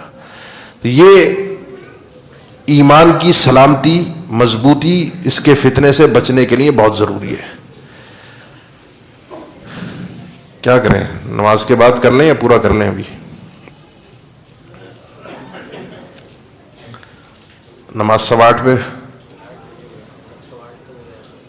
چلیں دیکھتے ہیں. اگر اب آخری جو 2 باتیں ہیں، اس ابھی جو میں نے ذکر کیا تھا نا شروع میں، صرف اس کا تعارف، باقی اعتراضات اور وہ سب چیزیں اس کے بعد آنی ہے. تعارف میں آخری 2 چیزیں ہیں. وہ یہ ہے کہ اس فتنے کو جب بیان کیا ہے تو دین اسلام کی خوبصورتی یہ ہے کہ بیماری پیش نہیں کی جاتی، مسئلہ پیش نہیں کیا جاتا، اس کا حل بھی ساتھ پیش کیا جاتا ہے. آپ کو اور ہمیں اس دین کو اللہ تعالیٰ نے ایسے، اللہ کے نبی صلی اللہ علیہ وسلم نے بیان فرمایا لیل ہوا کنہاری ہے، یہاں رات اور دن برابر ہوتا ہے، یہاں اندھیرا نہیں ہوتا، آپ کو ہر جگہ روشنی نظر آئے گی. اس فتنے سے بچیں گے کیسے؟ اس فتنے سے حفاظت کیسے ہوگی؟ اتنا بڑا فتنہ ہے، اتنا بڑا فتنہ ہے، اللہ کی طرف سے آزمائش ہے. اللہ نے اس کو ایک خرق عادت چیزیں عطا کی ہیں، اختیارات دیے ہیں، قدرتیں دی ہیں، جو کہ اہل علم نے ذکر کیا ہے. میں نے ذکر کیا تھا قاضی ایاز رحمہ اللہ کے حوالے سے، امام نووی نے جو ذکر کیا، یہ جو قدرتیں ہیں، یہ طاقتیں ہیں، اللہ نے اس کو وقتی عطا کی ہیں، کر کے دکھا رہے ہیں. بارش بھی برسا رہا ہے، بادل اس کے حکم سے برس رہے ہیں، ہوا کی طرح تیز موسلادھار بارش کے ساتھ جو ہوا ہوتی ہے، اللہ کے نبی صلی اللہ علیہ وسلم فرمائے ایسے زمین پر پھرے گا، گھومے گا، ادھر سے ادھر منٹ میں جائے گا. خزانے اس کے ساتھ ہیں، زمین کی پیداوار اس کے ساتھ ہے. اتنے سخت فتنے سے بچنا کیسے؟ 4 کام کرنے ہیں آپ نے. میں نے اس کے فتنے سے بچنے کے لیے 4 کام کرنے ہیں. ما من نبی الا وقد انذر قومہ الکذاب الاعور. کوئی نبی ایسا نہیں آیا آج تک اس زمین پر جس نے اپنی امت کو اس کذاب کانے سے نہ ڈرایا ہو، اس دجال سے نہ ڈرایا ہو. لیکن جس انداز سے آپ صلی اللہ علیہ وسلم نے ڈرایا ہے، جس تفصیل کے ساتھ آپ نے ڈرایا ہے، ویسی تفاصیل ہمیں کہیں اور سے نہیں ملتی. جو اس کی پورے نقشہ اور حلیہ اور تفصیل بیان کی اور ہمارے ایمان کو مضبوط کرنے کے لیے بتا دیا بار بار کہ تمہارا رب اعور نہیں ہے، یہ اعور ہے، یہ کانا ہے، بھینگا ہے. ایک آنکھ کاڑی ہے، دوسری بھینگی بھی ہے، اس کو دونوں آنکھوں کے اندر اس کی مسئلہ ہے. کافر لکھا ہوا ہے. یہ یاد رکھنا ہے، اس کی جنت جہنم ہے اور جہنم جنت ہے. یہ رب نہیں ہے، یہ خدا نہیں ہے، یہ آزمائش کے لیے آیا ہے. 4 کام کرنے ہیں. پہلا کام یہ ہے، عمومی طور پہ تو فتنوں کے متعلق آپ جانتے ہیں، آپ صلی اللہ علیہ وسلم کے فرامین موجود ہیں کہ فتنوں کے دور میں جو بیٹھا ہوا ہے وہ چلنے والے سے بہتر ہے، چلنے والا دوڑنے والے سے بہتر ہے، جو اپنے گھر میں ہے وہ باہر والے سے بہتر ہے. اور فتنوں کے متعلق آپ نے خود فرمایا من استشرفہا، جو جھانک کر دیکھنے کی کوئی دیکھ لیں. آج کل سوشل میڈیا ہے نا، دیکھ لیں کون کیا کہہ رہا ہے، سننے میں کیا حرج ہے. کسی کی ویڈیو سکرول کرتے ہوئے سامنے آ گئی، سننے میں کیا مسئلہ ہے، سب کو سننا چاہیے. جو ان فتنوں کے اندر جھانکے گا، ایسے فتنہ کھینچ کے اس کو اپنے اندر سمیٹ لے گا، پتہ بھی نہیں چلے گا کیسے اپنے ایمان کا سودا کر لیا انسان نے. جب علماء ایک بات کہتے ہیں نا کہ اس اپنے ایمان کی حفاظت، ہم کہتے ہیں مولوی کون ہوتا ہے ہمیں روکنے والا، ہم اپنے باپ کی نہیں سنتے، مولوی کی کیوں سنیں؟ یہ آپ کو مولوی نہیں روک رہا، میں نہیں روک رہا، کوئی عالم نہیں روک رہا. یہ آپ کے اس سرمایہ کی حفاظت کے لیے آپ کو منع کیا جا رہا ہے، کیونکہ اللہ کے نبی صلی اللہ علیہ وسلم فرمانے استشراف، جھانک کر دیکھا وہاں گیا. آپ صلی اللہ علیہ وسلم کا فرمان ہے من سمع بالدجال، جس کو دجال کے بارے میں پتہ چلے دجال آ گیا، خبریں پھیل رہی ہیں اس کی، دجال آ گیا. یہ آگے ہماری جو گفتگو ہے، جو آج کل کے جو ہمارے سوشل میڈیا پہ چیزیں مشہور ہیں، اس کے اندر اس حدیث کو خاص طور پہ ذہن میں رکھیں. جو شخص دجال کے متعلق سنتا ہے فَلْيَنْأَ عَنْهُ، اس سے بھاگے، دور ہو، پیچھے ہٹے. دیکھنا، جا کے سن لیں، دیکھیں، امتحان تو لے کر آئیں، کر کیا رہا ہے وہ، سمجھ کے تو آئیں، ہے نا. اللہ کے نبی صلی اللہ علیہ وسلم کے دور میں ابن سیاد تھا، کاہن تھا. کئی صحابہ قسمیں اٹھا کر کہتے، سیدنا جابر دیگر کچھ صحابہ کی قسمیں ہیں کہ یہی دجال ہے، یہی دجال ہے. وہ جو شخص تھا وہ کہانت کرتا تھا، بچہ سا تھا، یہودی تھا. آپ صلی اللہ علیہ وسلم گئے اس کے پاس امتحان لینے اس کا، اور امت کے سامنے بیان کرنے کہ یہ جھوٹا ہے، یہ کاہن ہے، یہ دھوکے باز ہے. لیکن باقی صحابہ اس سے بھاگتے تھے، صحابہ ہوتے ہوئے اس سے بھاگتے تھے. اللہ کے نبی صلی اللہ علیہ وسلم تو اللہ کی طرف سے حفاظت کے آپ کے ساتھ سلسلے ہیں، معصوم ہے، وحی آ رہی ہے، امتحان لینے چلے گئے، اور امت کو بتانا آپ کی ذمہ داری بھی تھی، بلغ ما انزل الیک من ربک. لیکن صحابہ پیچھے ہٹتے تھے، کہتے دجال ہے پیچھے رہو. تو ایسے کہیں سنے, کہیں پتہ چلے, کوئی ایسی خبریں آ رہی ہوں, کوئی معلومات ہوں, پیچھے بھاگیے. جو اللہ اور اس کے رسول کے فرامین ہے میرے لیے وہ کافی ہیں اس کے حفاظت کے لیے. مجھے اس کو دیکھنے کی, اس کا امتحان لینے کی, اس کو جا کے ایک نظر دیکھائیں, اس کو جا کے سنائیں وہ کہہ کیا رہا ہے, اپنے ایمان کی حفاظت کیجیے. دوسری چیز جو اللہ کے نبی صلی اللہ علیہ وسلم کا فرمان بھی ہے, اور خود دجال نے بھی اس کا اظہار کیا تھا تمیم داری رضی اللہ تعالیٰ عنہ سے, کہ میں پوری زمین پر جاؤں گا سوائے مکہ اور مدینہ کے. جس کو بچنا ہو, استطاعت ہو, توفیق ہو, ویسے ہی مدینہ کی یہ خاص ایک فضیلت ہے, وہاں رہنے کی, سکونت اختیار کرنے کی. والمدینۃ خیر لہم لو کانوا یعلمون.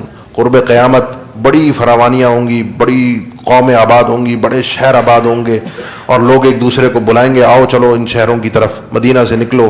والمدینۃ خیر لہم لو کانوا یعلمون. مدینہ ان کے لیے بہت بہترین جگہ ہوگی اگر ان لوگوں کو یہ بات سمجھ میں آ جائے.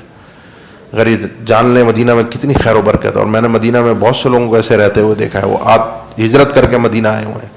ابھی بھی اللہ کے نبی صلی اللہ علیہ وسلم فرمایا جہاں کی تکلیفوں پر, مدینہ میں کی تکلیفوں پر صبر کرتا ہے, میری شفاعت اس کے لیے انشاءاللہ ہوگی.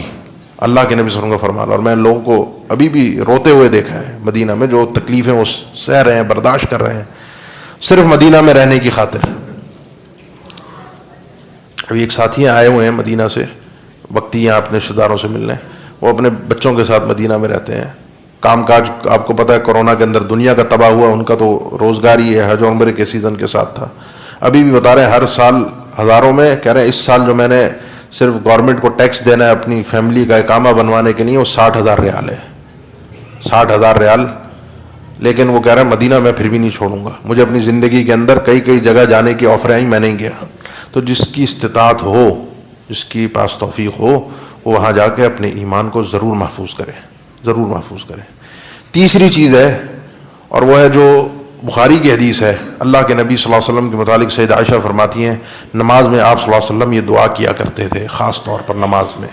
اور مسلم کی حدیث کے الفاظ ہیں, اور مسند احمد کی بلکہ الفاظ ہیں کہ اذا تشہد احدکم فلیستعذ باللہ من 4. جب تم میں سے کوئی شخص تشہد میں بیٹھے اور آخر میں جو دعائیں اس نے کرنی ہوتی ہیں تو اس کو ان 4 چیزوں سے پناہ مانگنی چاہیے. یہ فلیستعذ صیغہ امر ہے. اس وجہ سے امام احمد نے بھی اس قول کو اختیار کیا, ابن تیمیہ رحمہ اللہ نے بھی اس کی تائید کی ہے کہ نماز کے اندر اس دعا کو مانگنا واجب ہے.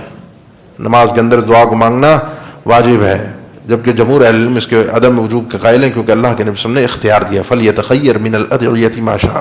جب انسان اللہ کے نبی صلی اللہ علیہ وسلم پر صلاۃ و سلام پڑھ لے تو اس کے بعد دعائیں وہ کرے, اور جس دعا کو اختیار کرنا چاہے کرے, لیکن اس دعا کو کوشش کرے کہ لازمی پڑھے, کوشش کرے کہ لازمی پڑھے.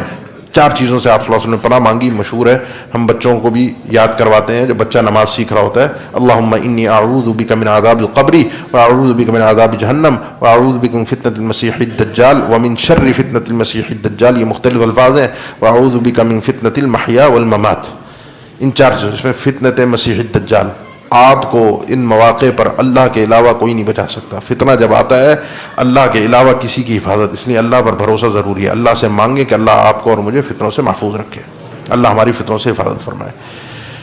آخری چیز ہے جس کو اللہ کے نبی صلی اللہ علیہ وسلم نے بیان فرمایا کہ جس کا سامنا ہو گیا دجال سے, چلتے پھرتے, مکہ میں مدینہ میں بھی نہیں ہے, پتہ بھی نہیں تھا, دجال نظر آ گیا, جنت جہنم لے کر گھوم رہا ہے, خزانے لے کر گھوم رہا ہے.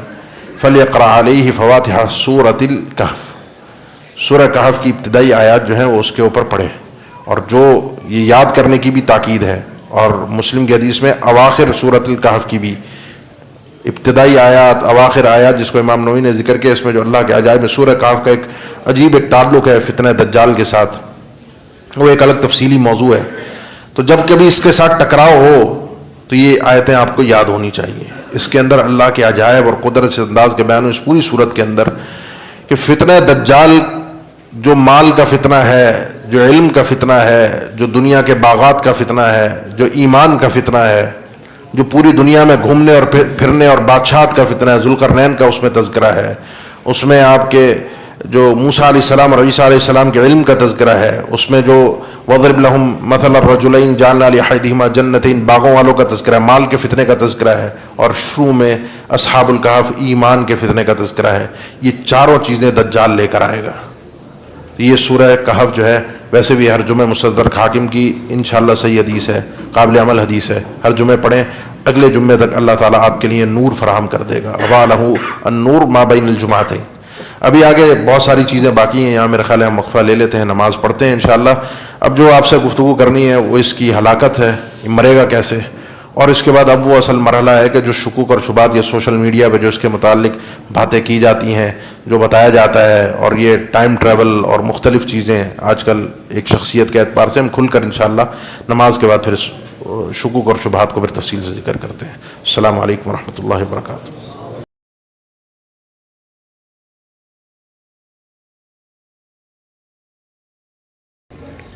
الحمدللہ والصلاۃ والسلام علی رسول اللہ اما بعد. گفتگو ہماری نماز سے پہلے جاری تھی. جو ایک مومن کے لیے دجال کا تعارف ہونا چاہیے اور اس سے حفاظت کے لیے کوشش بھی کرنی چاہیے، سادہ سا جو ایک مسئلہ قرآن و حدیث میں بیان ہوا ہے، ابھی ہم اس کو ہی ذکر کر رہے ہیں. اب آخری چیز ہے کہ اس فتنے سے عمومی طور پہ نجات کب ملے گی. یہ تو تھا کہ خصوصی طور پر میں اس فتنے سے کیسے بچ سکتا ہوں. اس میں جہاں ہم نے یہ گفتگو آپ کے سامنے ذکر کی تھی کہ انسان جو ہے وہ فتنوں سے دور رہے، جن کا ذمہ دار ہے، نگران ہے اپنے بیوی بچوں کا، تو ان کو فتنوں سے دور رکھنے کی انسان کوشش بھی کرے. یا ایھا الذین آمنوا قوا انفسکم واہلیکم نارا، اپنے آپ کو بھی اور اپنے گھر والوں کو بھی انسان کوشش کرے. تو آج کے دور میں جو فتنے ہیں، جو ایک چھوٹے سے موبائل کے اندر ہمارے ہاتھوں میں پھیلے ہوئے ہیں، اور ہم میں سے ہر شخص کیا دیکھ رہا ہے، کیا کر رہا ہے، اس حوالے سے تھوڑی سی ہمیں اپنی بھی فکر کرنی چاہیے اور اپنی نسلوں کی بھی فکر کرنی چاہیے. آخر میں یہ ہے کہ اس دجال کی ہلاکت، یہ مرے گا کیسے. یہ 40 دن اس زمین پر اپنے فتنے کے ساتھ نکل کر پھرے گا. میں نے مسند احمد کی حدیث کی طرف اشارہ کیا تھا اس میں کہ مسجد اقصیٰ بھی یہ داخل نہیں ہو سکتا. پھر یہ بیت المقدس کا قصد کرے گا، جانے کی کوشش کرے گا کہ اب میں مسجد اقصیٰ بیت المقدس جاؤں، فلسطین. اس موقع پر صحیح مسلم کی حدیث ہے، بخاری میں بھی اس کا تذکرہ موجود ہے، اللہ تعالیٰ آسمان سے عیسیٰ علیہ السلام کو منارہ شرقیہ جو کہ دمشق میں ہے، آسمان سے وہ اتر کے اس منارے پر آئیں گے، اور وہاں پر آ کر وہ جو مسلمان محصور ہوں گے، جو اس سے بچ کر اپنے آپ کو، جو اس کی تکلیفوں کے اندر ہوں گے، ان سے آ کر جب زمین پر آئیں گے تو کہیں گے اس کذاب اور دجال آور کو تم اس کا مقابلہ کیوں نہیں کرتے. تو لوگ کہیں گے یہ تو ایک ایسا جن ہے کہ اس کے پاس وہ صلاحیتیں ہیں جس کا مقابلہ ہم نہیں کر سکتے. وہ جن کوئی حقیقت میں جن نہیں بلکہ اس کی صلاحیتوں کو دیکھ کر، اس کی ہیبت سے، اس کے ڈر سے ان کی زبان سے کلمات نکلیں گے. اس کے بعد عیسیٰ علیہ السلام کہیں گے کہ چلو ٹھیک ہے، اب ہم اس کا مقابلہ کرتے ہیں، اس کی طرف بڑھتے ہیں. اسی دوران نماز کا وقت ہو جائے گا، جو بعض روایت میں فجر کی نماز کا وقت ہے. اور بخاری مسلم میں اس کی طرف اشارہ بھی ہے کہ کیف بکم اذا نزل عیسیٰ ابن مریم و امامکم منکم، تمہاری کیا کیفیت ہوگی جب عیسیٰ علیہ السلام آئیں گے اور تمہاری امامت تم میں سے کوئی ایک امتی کرا رہا ہوگا. لوگ ان کو کہیں گے آپ یا روح اللہ آگے آئیے، نماز پڑھائیے، تو وہ کہیں گے نہیں، تم میں سے کوئی ایک شخص آگے بڑھے اور وہ امامت کرائے. اور دیگر روایات میں صراحت ہے کہ وہ محمد ابن عبداللہ المہدی جن کا لقب ہے، وہ ایک قیادت میں ان کی وہ نماز ہوگی. بہرحال آگے بڑھتے ہیں. یہ جب فلسطین باب لد، یہ ایک جگہ ہے، فلسطین کا ایک علاقہ ہے جو بیت المقدس کے قریب ہے. یہ بیت المقدس کی نیت سے وہاں پہنچے گا دجال، وہاں عیسیٰ علیہ السلام اس کو سامنے نظر آئیں گے. اور حدیث کے الفاظ ہیں یذوب کما یذوب الملح فی الماء، یہ ان کو دیکھ کر ایسے پگھل جائے گا جیسے پانی میں نمک پگھل جاتا ہے. اس کو اپنی موت اب سامنے نظر آئے گی، اور عیسیٰ علیہ السلام کے ایک ہی بار سے یہ ختم ہو جائے گا. اتنی بڑی شان و شوکت، یہ جس کو ہم انگلش میں کہہ دیتے ہیں امپائر، اور پورے خزانے اور سب کچھ، ایک عیسیٰ علیہ السلام کے وار سے یہ خدائی کا دعویٰ کرنے والا زمین بوس ہو جائے گا. اب مصیبت آئے گی ان پر جو اس کے پیروکار تھے، وہ یہودی جو اس کے ساتھ تھے، جو اس کے ساتھ نکلے تھے دنیا کو فتح کرنے، مسلمانوں کو ختم کرنے، یہودی.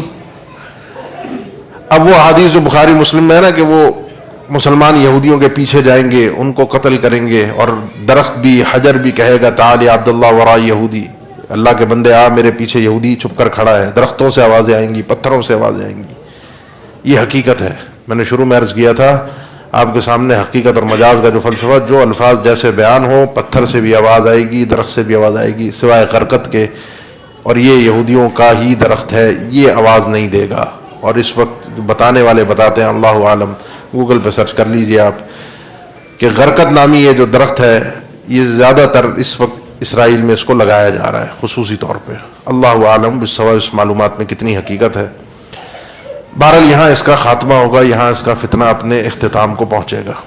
اب آگے جو اہم باتیں ہیں جو آپ سے کرنی ہے، جو اعتراضات تھے کچھ اس میں آپ کے سامنے یہاں پر موجود بھی ہیں، جس میں سے اکثر کا تذکرہ تو ہو چکا ہے کہ دجال کا تذکرہ صرف احادیث میں کیوں ہے، قرآن میں اس کا تذکرہ کیوں نہیں؟ اتنی بڑی طاقت، اتنا بڑا فتنہ، اتنی بڑی آزمائش، تذکرہ قرآن میں کیوں نہیں ہے؟ تو اس کا سیدھا سا جواب ہے کہ ہم نے صرف وہی ماننا ہے جو قرآن میں ہے، تو پھر تو یہ بات درست ہے، ہم دجال کو نہیں مانیں گے. لیکن اگر ہم نے وہ بھی ماننا ہے جو اللہ نے اپنے نبی کے ذریعے سے، ان کی زبان سے، ان کے فرامین سے ہم تک پہنچایا ہے، تو پھر ہمیں اس کو بھی ماننا پڑے گا. کیونکہ اللہ نے ہمیں صرف قرآن پر ایمان لانے کا نہیں کہا. اللہ نے ہمیں یہ کہا ہے، من یطع الرسول فقد اطاع اللہ. جو نبی کہہ رہے ہیں وہ مانو گے تو یہی اللہ کا ماننا ہے، جو نبی کہہ رہے ہیں. اور جو نبی نے اپنی زبان مبارک سے کہا ہے، اگر اس کا سلسلہ، سند، چین، راوی بیان کرنے والے معیار پر پورا اترتے ہیں، تو گویا کہ ایسے ہے کہ آپ اللہ کے نبی صلی اللہ علیہ وسلم کے سامنے بیٹھ کر خود اس فرمان کو سن رہے ہیں.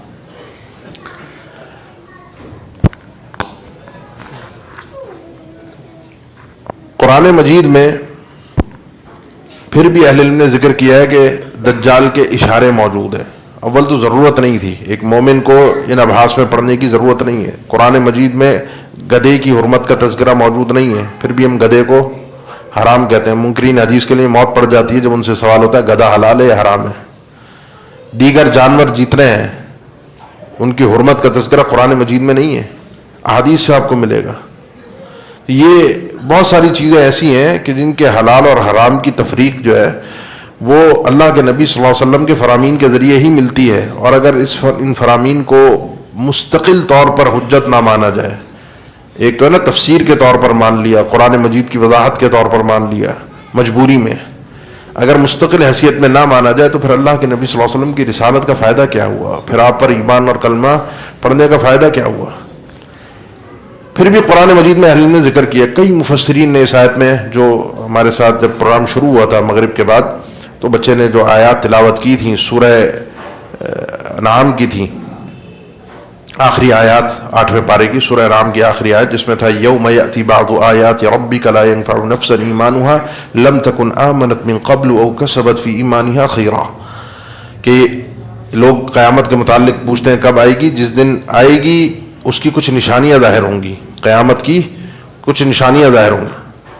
تو اس دن نشانیوں کے، تمہارے پروردگار کی ان نشانیوں کے ظاہر ہونے کے بعد، لا ينفع نفسا ایمانها لم تکن آمنت من قبل، کوئی مومن نہیں تھا ان نشانیوں کے بعد، اگر وہ مومن بن بھی جائے اس کا ایمان اب قابل قبول نہیں ہے. آیت میں یہ ہے اور حدیث میں ہے کہ ثلاث اذا خرجنا، 3 چیزیں ایسی ہیں جب وہ دنیا میں نکل آئیں گی، ظاہر ہو جائیں گی. تو آپ صلی اللہ علیہ وسلم کا فرمان بھی یہی ہے کہ لا ينفع نفسا ایمانها لم تکن آمنت من قبل او کسبت فی ایمانها خیرا. بالکل وہی الفاظ ہیں قرآن کے. وہ 3 چیزیں کون سی ہیں؟ وہ آیات ربک کی تفسیر ہے، یوم یأتی بعض آیات ربک. وہ آیات ربک کیا ہے؟ میں اور آپ بتائیں گے یا وہ بتائیں گے کہ جن پر قرآن مجید نازل ہوا ہے؟ آپ صلی اللہ علیہ وسلم نے بیان فرمایا، صحیح مسلم کی حدیث ہے، وہ 3 چیزیں ہیں. ایک ہے طلوع الشمس من مغربها، سورج کا مغرب سے طلوع ہونا، دابۃ الارض اور الدجال. میں نے ذکر کیا تھا شروع میں، یہ 10 نشانیاں جو ہیں بڑی، یہ پے در پے آئیں گی ایک کے بعد ایک. جیسے وہ حدیث میں بیان میں نے کی تھی، لڑی ٹوٹتی ہے، کوئی چین ٹوٹتی ہے، کوئی مالا ٹوٹتی ہے اور اس کے اندر موتی ہوتے ہیں، ٹوٹنے کے بعد وہ لمحے پر کے اندر بکھر کے گرتے ہیں. ایسے یہ فوراً یہ نشانیاں آئیں گی. تو یہ 3 نشانیاں یکے بعد دیگرے ہے، اور اس کے بعد ایمان قابل قبول نہیں ہے. جو مومن نہیں تھا، جو تھا وہ اپنے اس سلسلے پر قائم رہے گا، آگے چلتا رہے گا. تو اس کا تذکرہ اس انداز میں تفسیر کے طور پر اللہ کے نبی صلی اللہ علیہ وسلم ذکر فرمایا، جس کا اشارہ قرآن مجید میں موجود ہے. حافظ ابن حجر نے رحمہ اللہ فتح الباری میں ایک اور استدلال بھی ذکر کیا. انہوں نے کہا کہ دو ضدین ہیں. عیسیٰ ابن مریم علیہ السلام، ان کا جو نزول ہے، یہ جو جس کو قیامت کی نشانی بھی کہا گیا ہے سورہ زخرف میں، وَإِنَّهُ لَعِلْمٌ لِلسَّاعَةِ فَلَا تَمْتَرُنَّ بِهَا وَاتَّبِعُونِ، یہ قیامت کی نشانیوں میں سے ایک نشانی ہے. اور کہتے ہیں یہ نشانی اس انداز میں ذکر ہوئی ہے کہ قرآن مجید میں اس کی صراحت یہ ہے کہ وَإِن مِّنْ أَهْلِ الْكِتَابِ إِلَّا لَيُؤْمِنَنَّ بِهِ قَبْلَ مَوْتِهِ. عیسیٰ علیہ السلام کی وفات سے پہلے سارے اہل کتاب ایمان لے کر آئیں گے، یعنی کوئی یہودی عیسائی باقی نہیں بچے گا. یا تو وہ بن جائے گا مسلمان یا وہ اس دنیا سے رخصت ہوگا. جو آپ نے ابھی دجال کی ہلاکت کا تذکرہ سماعت فرمایا، اس کے بعد صرف زمین پر مسلمان باقی بچیں گے. پھر یہ یاجوج ماجوج کا تذکرہ ہے، دجال کے فوراً بعد یاجوج ماجوج کا تذکرہ ہے. یہ ایک تسلسل ہے، وہ پھر ایک الگ موضوع ہے قیامت کی نشانیوں کا.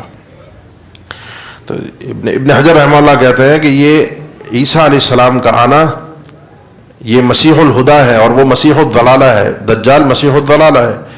یہ دونوں ضدین ہیں، دونوں ایک دوسرے کے ٹکراؤ کے لیے ہیں. یہ آئیں گے ہی اس کو قتل کرنے کے لیے، اور ان کے نزول کے لیے، ان کے آنے سے، ان کی وفات سے پہلے ایمان کے لیے قرآن میں آیت موجود ہے جو کہ اس بات پر بھی دلالت کرتی ہے کہ عیسیٰ علیہ السلام دجال کو قتل کریں گے. ایک اور بعید قسم کا امام بغوی نے استدلال ذکر کیا، بہت بعید ہے. انہوں نے بھی قرآن سے اس کو ثابت کرنے کی کوشش کی. لخلق السماوات والارض اکبر من خلق الناس. انہوں نے کہا یہ خلق الناس جو ہے، یہ اللہ نے فرمایا کہ آسمان اور زمین کی جو خلقت ہے، اس کو جو پیدا کیا اللہ نے، اس کو دیکھو، یہ تو تم انسانوں سے بہت بڑی چیز ہے.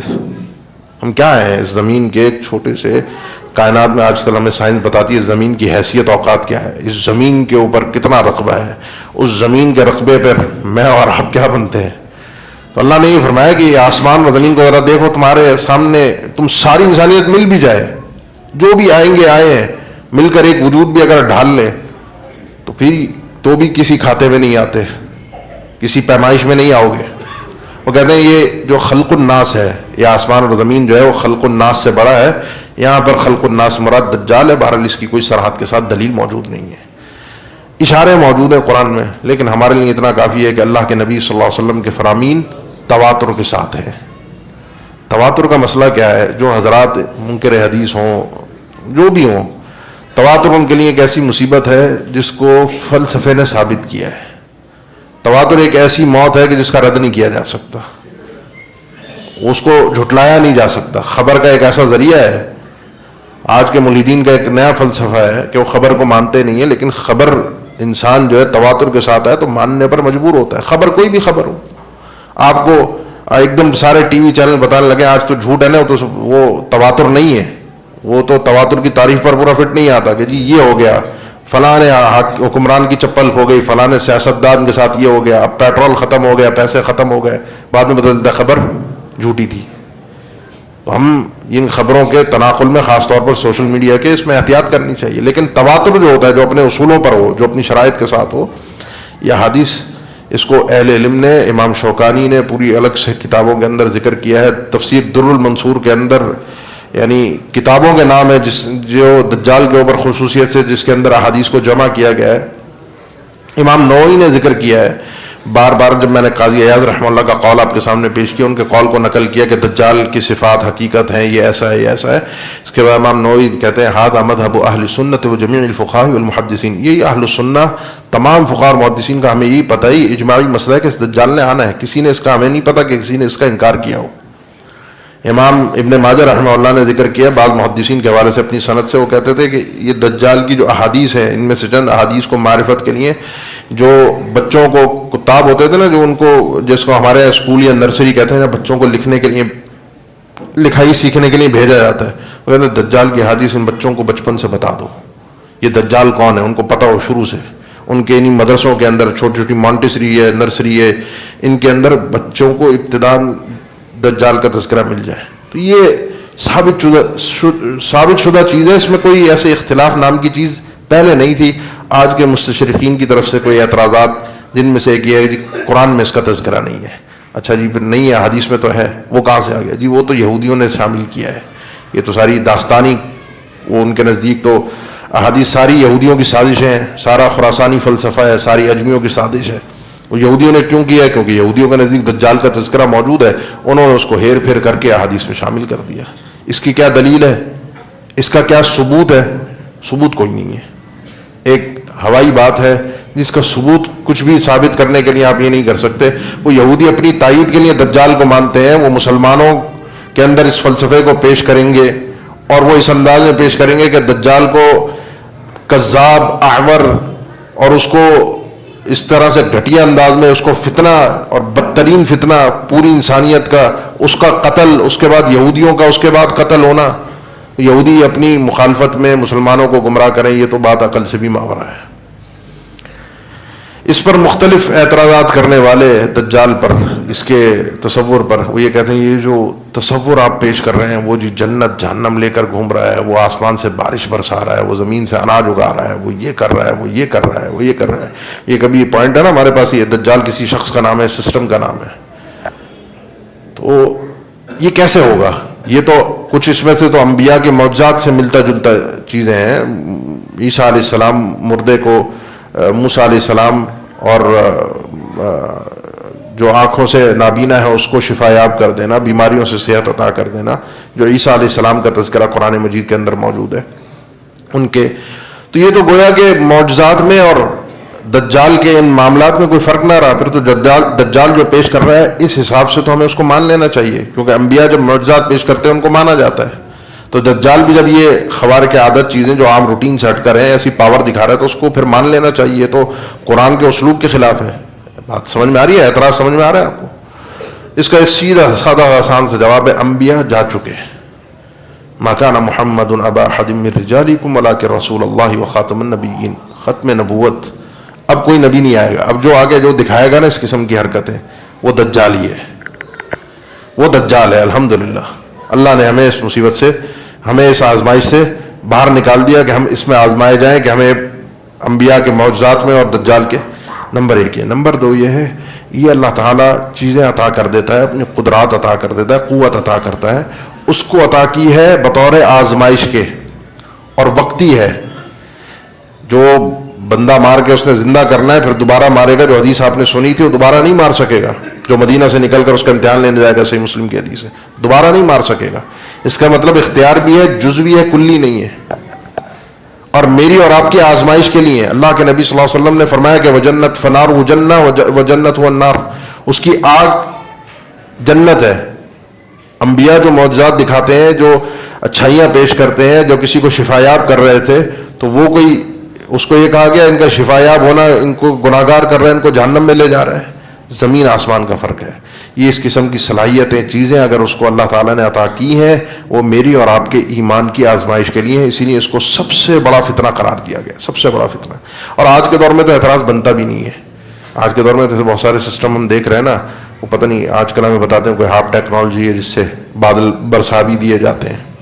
وہ آئے گا, وہ ایک حقیقت کا نام ہے, سسٹم نہیں ہے. دجال کسی سسٹم کا نام, میں نے شروع میں ذکر کیا, حقیقت مجاز. یہ شروع میں اس مسئلے کو اگر آپ اس اصول کو ذہن میں رکھیں, حقیقت ہوتی ہے. جب اس کو کہا گیا ہے کہ ایک شخصیت ہے, ایک وجود ہے, اس کی صفات بیان ہوئی ہیں, اس کی آنکھوں کا تذکرہ ہے, اس کے چلنے پھرنے کا تذکرہ ہے, اس کے کلام کرنے کا تذکرہ ہے, اس ایک آدمی کے پیروکاروں کا تذکرہ ہے, تو حدیث تمیم داری کے اندر اس کے قید ہونے کا تذکرہ. سسٹم کہاں سے ہوا؟ لیکن سسٹم اس کی تائید میں ہوگا. یہ جو بارش برس رہی ہے, یہ جو زمین اناج اگا رہے ہیں, مجھے ابھی کچھ عرصے پہلے میں نے یہ پڑھا, میں نے اس کو پورا پڑھ نہیں سکا, کئی سال پہلے کی بات ہے, کہ اب جو ایک یہ مائکروسافٹ کا بانی ہے نا, کیا نام ہے اس کا, بل گیٹس, یہ دنیا سے اناج جو بیج ہوتے ہیں ان کو اب اپنی کنٹرول میں کر رہا ہے. جو آپ زراعت کرتے ہیں, زمین میں بیج بوتے ہیں, پہلے ہم بیج سنتے ہیں, ہم نے زراعت کی نہیں ہے, اس شعبے سے واقف نہیں ہے, بیج بوتے تھے, چیزیں نکلتی نہیں, پھر وہ بیج آسانی سے دستیاب ہو جاتا. اب بیج ایسا ہے کہ اس سے پھل ایک دفعہ نکلے گا, اس سے جو بیج ہوں گے نا وہ آپ کا پھل یا اناج نہیں اگا سکتے. آپ کو ہر دفعہ عام طور پہ اب خریدنا ہے. یہ امپورٹڈ بیج آ رہے ہیں. ان چیزوں پر اس نے باقاعدہ ایک بینک بنایا ہے, ایک جگہ محفوظ بنائی جہاں ان چیزوں کو محفوظ کر رہا ہے. کہ دنیا کے اندر زراعت کے لیے کنٹرول پورا اس کو, کیونکہ آپ یہ ڈالر جو پرچیاں ہیں کھا نہیں سکتے. آپ جو ہے وہ سونا آپ کے پاس کتنا ہی کیوں نہ ہو, کیا کریں گے اس سونے کا؟ اصل زندگی کے لیے ہوا چاہیے، کھانا اور پانی چاہیے، اس کے بغیر زندگی نہیں ہے. یہ حقیقت زندگی ہے. اور دجال کے پاس یہ ہوگا، معہ جبل خبز و نہر ماء. بخاری کی حدیث جو ہے، جو میں نے شروع میں پیش کی تھی، روٹیوں کا پہاڑ ہوگا اور پانی کی نہریں ہوں گی. اور یہ ایک سسٹم بن رہا ہے، لیکن یہ سسٹم دجال نہیں ہے. ہو سکتا ہے اللہ عالم یہ سسٹم ہی بعد میں چل کے دجال کی سپورٹ میں آ جائے، اس کے لیے سسٹم بنایا جا رہا ہو، یا ہو سکتا ہے اللہ تعالیٰ اس کو ڈائریکٹلی یہ چیزیں عطا کر دے. غیب کا معاملہ ہے، میں نے شروع میں ذکر کیا تھا، غیب کا معاملہ ہے. اس میں تکے نہیں لگائے جاتے، تیر نہیں چلائے جاتے. اس میں کیا کیا جاتا ہے؟ اس میں ایمان لایا جاتا ہے، اور جو کرنے کا کام ہوتا ہے وہ کیا جاتا ہے. جو آخری، اب جو ان اعتراضات کے بعد جو آخری چیز ہے جو اب ہمیں بتائی جاتی ہے، جی وہ ویڈیوز میں بتا رہے دجال کہاں ہے. ایک ساتھی نے ویڈیو بھیجی، وہ ہمارا کوئی پاکستانی یوٹیوبر تھا، دجال کہاں ہے؟ وہ جی پاکستان میں ہی ہے، پاکستان کے پتہ نہیں کون سے جزیرے میں، ایران کے ساتھ فلاں جگہ پر. وہ جزیرے کا نام بھی پتہ نہیں ایس طور کر کے، پتہ نہیں کیا عجیب سا نام اس کا ذکر کیا ہوا تھا. اس جزیرے پر قید ہے. اب قید ہے، وہ یہیں پر ہے، دنیا کو پتہ ہے، تو اب کیا کریں؟ دوسرا سوال ہے کیا کریں؟ جا کے ملیں اس سے، اس کو آزاد کرائیں. اس کو یہ ہمیں پریشانی ہونا کہ وہ کہاں ہے. یہ جو ساحل ادیم صاحب مشہور ہیں آج کل اس حوالے سے نئے نئے مسئلے پیش کرنے میں، ان کے میں نے پہلے کچھ عرصے پہلے سنا، وہ ایک مختصر سی کسی کے ساتھ انٹرویو میں نے کہا کہ جی وہ گھمائی بات کو کہ وہ انٹارکٹیکا کا جو جزیرہ ہے جہاں ساری برف ہی برف ہے، یہ تمیم داری وہاں گئے تھے رضی اللہ تعالیٰ عنہ. پہلے کی اس کی کسی نے ویڈیوز مجھے بھیجی، وہ 2-2 گھنٹے کی. اتنا وقت تو سچی بات ہے ایسے آدمی کو سننے کے لیے آدمی برباد نہ کرے. ایک تو خون کھولتا ہے، میں اپنی بات کر رہا ہوں، جس انداز سے وہ گفتگو ان کی ہوتی ہے، جو طنز ہوتا ہے، جو ایک اپنی خود انا پرستی ظاہر ہو رہی ہوتی ہے کلمات سے، یہ ایک مسلمان کو چاہے جائے کہ کوئی پڑھا لکھا ہو اس کو بھی زیب نہیں دیتی. 12 لوگ کاٹ کے جو کچھ چیزیں مجھے بتائی گئیں یہاں سے اس نے اس مسئلے پر گفتگو کی ہے. جی وہ ٹائم ٹریول ہوا تھا، وہ پہلے ان کو برمودا ٹرائنگل میں پہنچا دیا. وہ جی دجال بہت سو نے ذکر کیا ہے، برمودا ٹرائنگل یہاں پر ہے کیونکہ وہاں کوئی جا نہیں سکتا، وہاں اندر کیا ہے کیا حقیقت ہے کچھ نہیں پتا، وہاں ہر چیز جا کے ڈوب جاتی ہے. ویڈیوز بھری ہوئی ہیں، تجسس ہے لوگوں کو، لاکھوں کی تعداد میں لوگ دیکھ رہے ہیں، ماننے والے مان بھی رہے ہیں. تمیم داری کے متعلق کہ ٹائم ٹریول تھا، وہ مستقبل میں جا کے انہوں نے دیکھا تھا. وہ بھی اس کے نزدیک دجال پیدا نہیں ہوا، وہ دجال پیدا ہوگا، دجال پیدا ہوگا. اور تمیم داری نے جو دجال سے ملے تھے وہ مستقبل میں، فیوچر میں چلے گئے تھے. فیوچر میں جا کر، مستقبل میں جا کر انہوں نے جا کر اس سے ملاقات کی. وہ اس دور کی ملاقات تھی جس دور میں اس نے نکلنا، اس سے تھوڑے عرصے پہلے کی ملاقات تھی، اور پھر وہ واپس پلٹ کے آ گئے تھے. یہ فلسفہ ٹائم ٹریول کا، پورٹل کھلنے کا، اور اس قسم کی جو عجیب فلسفے ہیں جو میرے خیال ہے اس کو خود کو بھی نہیں پتا، خود بھی سمجھا نہیں سکتا. باتیں بس کرتا ہے، آپ جا کے پڑھ لیں، فزکس میں ہے، ثابت شدہ چیزیں ہیں، یہ ایسے ہے یہ ویسے ہے. قرآن و حدیث کا تو اللہ عالم کیا ہی علم ہوگا. وہ اپنے دنیا کا علم بھی اس کے پاس مستند نہیں ہے، کوئی حوالے نہیں ہے، کوئی چیز اس بات نہیں ہے. یعنی ٹائم ٹریول کو ثابت کرنے کے لیے، پورٹل کو ثابت کرنے کے لیے قرآن سے کوئی صریح دلیل موجود نہیں ہے سوائے اس کے کہ جی بائبل میں یوں لکھا ہوا ہے، فلاں جگہ پر یوں ہے، یوں ہوا ہوگا، یہ ایسا ہو سکتا ہے، یہ ایسا ہوا یوں ہی ہوگا، ورنہ اس کے بغیر یوں چیز ہو نہیں سکتی. آپ جی یہاں کے مولویوں کی تفسیر چھوڑ دیں، اردو والوں کی، یہ جو سورہ کہف کی تفسیر ہے، یہ آپ اردو والے مولویوں کی تفسیر پڑھتے ہیں، ان کو کیا پتا. آپ عربی کی تفسیر پڑھیں، اس میں سب لکھا ہوا ہے. اچھا، اور عربی کی کون سی کسی بھی کتاب کا حوالہ نہیں ہے، اپنے فزکس کا بھی کوئی حوالہ نہیں ہے، اور فزکس نے سب ثابت کر دیا. عربی کی تفسیر پڑھیں، کون سی پڑھیں؟ کسی ایک تفسیر کا نام تو ہو کہ جس نے یہ خرافات ذکر کی ہوں، جس نے یہ ایسے فلسفے ذکر کیے ہوں جس کا کوئی تصور نام کی چیز موجود نہیں ہے. میں نے شروع میں ذکر کیا، حقیقت حقیقت ہوتی ہے، مجاز مجاز ہوتا ہے، اور غیب کے معاملات میں تکے نہیں چلائے جاتے. یہ ساری باتیں جو ذکر کی جاتی ہیں، دجال کہاں ہے؟ برمودا ٹرائنگل میں، اٹلانٹکا پہ. تمیم داری کہاں ملے تھے؟ وہ آئے گا تو کیا کرے گا؟ یہ سسٹم اس کی تائید میں آ رہا ہے، یہ سسٹم ہی دجال ہے. وہ ایک آنکھ بنی ہوئی دکھا دیتے ہیں، وہ الومناٹیز اور پتہ نہیں کیا کیا عجیب عجیب قسم کی ایسی ایسی باتیں ہیں کہ انسان کا دماغ گھوم جائے. مجھے ایک بات بتائیے، ان سب باتوں کے بعد آپ کو پتہ چل جائے دجال کہاں ہے، کیا فائدہ ہوگا؟ اللہ کے نبی صلی اللہ علیہ وسلم نے، میں نے جب یہ حدیث ذکر کی تھی، میں نے کہا تھا یہ آگے بات ذہن میں رکھیے، من سمع بالدجال فلینع عنہ، جس کو دجال کا پتہ چلے بھاگے اس سے. آپ تو اس کو ڈھونڈنے کے لیے جا رہے ہیں کہ وہ ہے کہاں. بتا دیا ہے وہ کسی جزیرے پر ہے، بتا دیا وہ آئے گا، بتا دیا وہ تم نے اس سے بھاگنا ہے، تم نے اس سے اللہ کی پناہ مانگنی ہے. اللہ تمہیں اس فتنے سے محفوظ رکھے، انتہائی خطرناک فتنہ ہے. اللہ ہمیں اس کی آزمائش میں ڈالے ہی نہ، اس وقت تک ہم ہوں ہی نہ. اللہ ہمیں ہمارے ایمان کی سلامتی کے ساتھ دنیا سے لے جائے، ہماری اولاد کو، نسلوں کو اللہ ایمان کی سلامتی نصیب کرے. ہم کن چیزوں کی تفصیل میں پڑ گئے ہیں؟ ان تفاصیل کا ہمارے ایمان سے اور عمل سے یقین جانے کوئی تعلق نہیں، بلکہ یہ اس کے لیے ایمان کے لیے مضر ہے. لوگ دلچسپی لے رہے ہیں، لوگ صرف مزے لے رہے ہیں، لیکن حقیقت سے ناواقف ہیں، حقیقت سے ناواقف ہیں. کہیں کوئی ہمیں نہیں بتا رہا ہوگا کہ یہ دعا پڑھو، اللہ پر بھروسہ کرو، تمہیں بچانے والا اللہ ہے. یہ سسٹم ہو، یہ انسان ہو، یہ کوئی بھی ہو، بچائے گا کون؟ اللہ پر بھروسہ تو کرو. اللہ پر بھروسہ کیسے کیا جاتا ہے؟ اللہ کیسے دنیا بھی آسان کر دیتا ہے. یہ دنیا کی تکلیفیں آ جائیں تو آخرت تو ہے ہی ہے. والعاقبۃ للمتقین، انجام تو ہے ہی متقین کے لیے. یہ باتیں ہوتی ہیں کرنے کی، یہ بال کی کھال اتارنا. میں کئی تفسیریں ہم دیکھتے ہیں، پڑھتے ہیں، آپ بھی سنتے ہیں. سورہ کہف کو لے لیجیے، اکثر سورہ کہف پہ یہ فلسفے سب اپنے ظاہر کرتے ہیں. اس سورہ کہف پہ جی ذوالقرنین کہاں گیا تھا؟ وہ تو ساحل ندیم صاحب تو اس کو پورٹل سے اور دنیا سے باہر لے جاتے ہیں. اس نے تو راستے بند کر دیے. جو نوح علیہ السلام سے رہ گئے تھے 950 سال، وہ جنگ کرتے رہے خلائی مخلوق سے، دوسرے سیاروں والوں سے، اور وہ جنگ کر کر کے انہوں نے وہ آسمان کے راستے اور دروازے بند کر دیے. اچھا جی، اس کہانی کے بعد پھر ذوالقرنین نے کیا؟ اس نے بھی یہی کیا تھا. اس نے جو سد بنایا تھا، یاجوج ماجوج اس زمین کے نہیں ہو تو باہر کو، وہ موضوع ہی الگ ہے. اسی طرح ہمارے بہت سے ہیں. جب آپ یہ تفسیر پہ پہنچیں گے ذوالقرنین کی، ذوالقرنین کون کون سے علاقوں میں گیا تھا، وہ مشرق کون سی ہے، وہ مغرب کون سی ہے، وہ مطلع الشمس کون سا ہے، یہ جگہ کہاں پر واقع ہے، موسیٰ علیہ السلام خضر علیہ السلام کی ملاقات کس جگہ پر ہوئی تھی، یہ خطہ جغرافیائی حساب سے کہاں پایا جاتا ہے، یہاں کتنا عرصہ وہ رہے، یہاں پر کیا ہوا. یہی تفصیلات چلتی رہتی ہیں. اگر یقین جانے ان تفصیلات کا کوئی فائدہ ہوتا تو قرآن و حدیث میں ان کو خود ہی ذکر کر دیا جاتا. ان تفصیلات کا ہمارے ایمان اور عمل سے کوئی فائدہ ہوتا ہے؟ ان کو دلچسپی کی باتیں ہیں. ہم دلچسپی، چسکا، پبلک ڈیمانڈ آج کل ہے کہ لوگ جو سننا چاہتے ہیں آپ ان کو سنائیں، آپ اچھے اسپیکر بن کے مشہور ہو جائیں گے. اگر آپ وہ سنا رہے ہیں جو قرآن و حدیث کا مطلوب ہے تو آپ مطرود ہیں، آپ بیکورڈ ہیں، آپ مولوی ملا ہیں، آپ پرانے خیالات کے آدمی ہیں، آپ کو کچھ نہیں پتا. پبلک جو سننا چاہتی ہے، عوام یہ چسکے سننا چاہتی ہے، عوام عمل نہیں چاہتی. ایسی باتیں جس پر عمل، معلوماتی باتیں، آپ بہترین معلوماتی باتیں ذکر کریں، لوگ آپ کے پیچھے ہیں آپ کو سننے کے.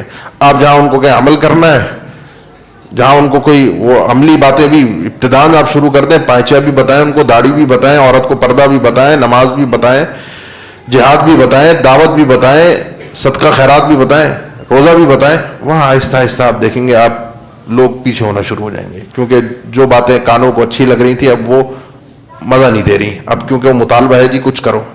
تو دجال آئے گا، کہاں سے آئے گا، کیسے آئے گا، اللہ کے نبی نے بتا دیا، یہاں سے نکلے گا، یہ اس کے پیروکار ہوں گے، یہ لوگ ہوں گے. یعنی تم ان میں سے نہ ہونا، تو اپنے آپ کو اس طرح نہ بنانا. ان علاقوں میں جائے گا، پوری زمین، ان علاقوں میں نہیں جائے گا، وہاں پہنچ جاؤ اپنے ایمان کی حفاظت کے لیے مکہ اور مدینہ میں، تاکہ تمہارا ایمان محفوظ رہے. یہ دعائیں ہیں، یہ صورتیں ہیں، یہ انداز ہے، یہ اسلوب ہے جو تمہارے ایمان کی حفاظت کے لیے ہے. باقی اب ہوا میں تیر چلاتا رہوں، میں تکے لگاتا رہوں، میں مختلف باتیں کرتا رہوں. میں یوٹیوب کی سینکڑوں ویڈیوز بھری پڑی ہیں، مختلف باتیں کرنے والے کر رہے ہیں. شروع سے جو میں نے گفتگو کا آغاز کیا تھا، زیادہ تر حدیث بخاری مسلم کی ہیں، زیادہ تر حدیث. کچھ جو ہے وہ آپ کو اس سے ہٹ کر ابن ماجہ، مسند احمد، جامع ترمذی، ان میں بھی مل جائیں گی، اور اکثر و بیشتر صحیح ہیں.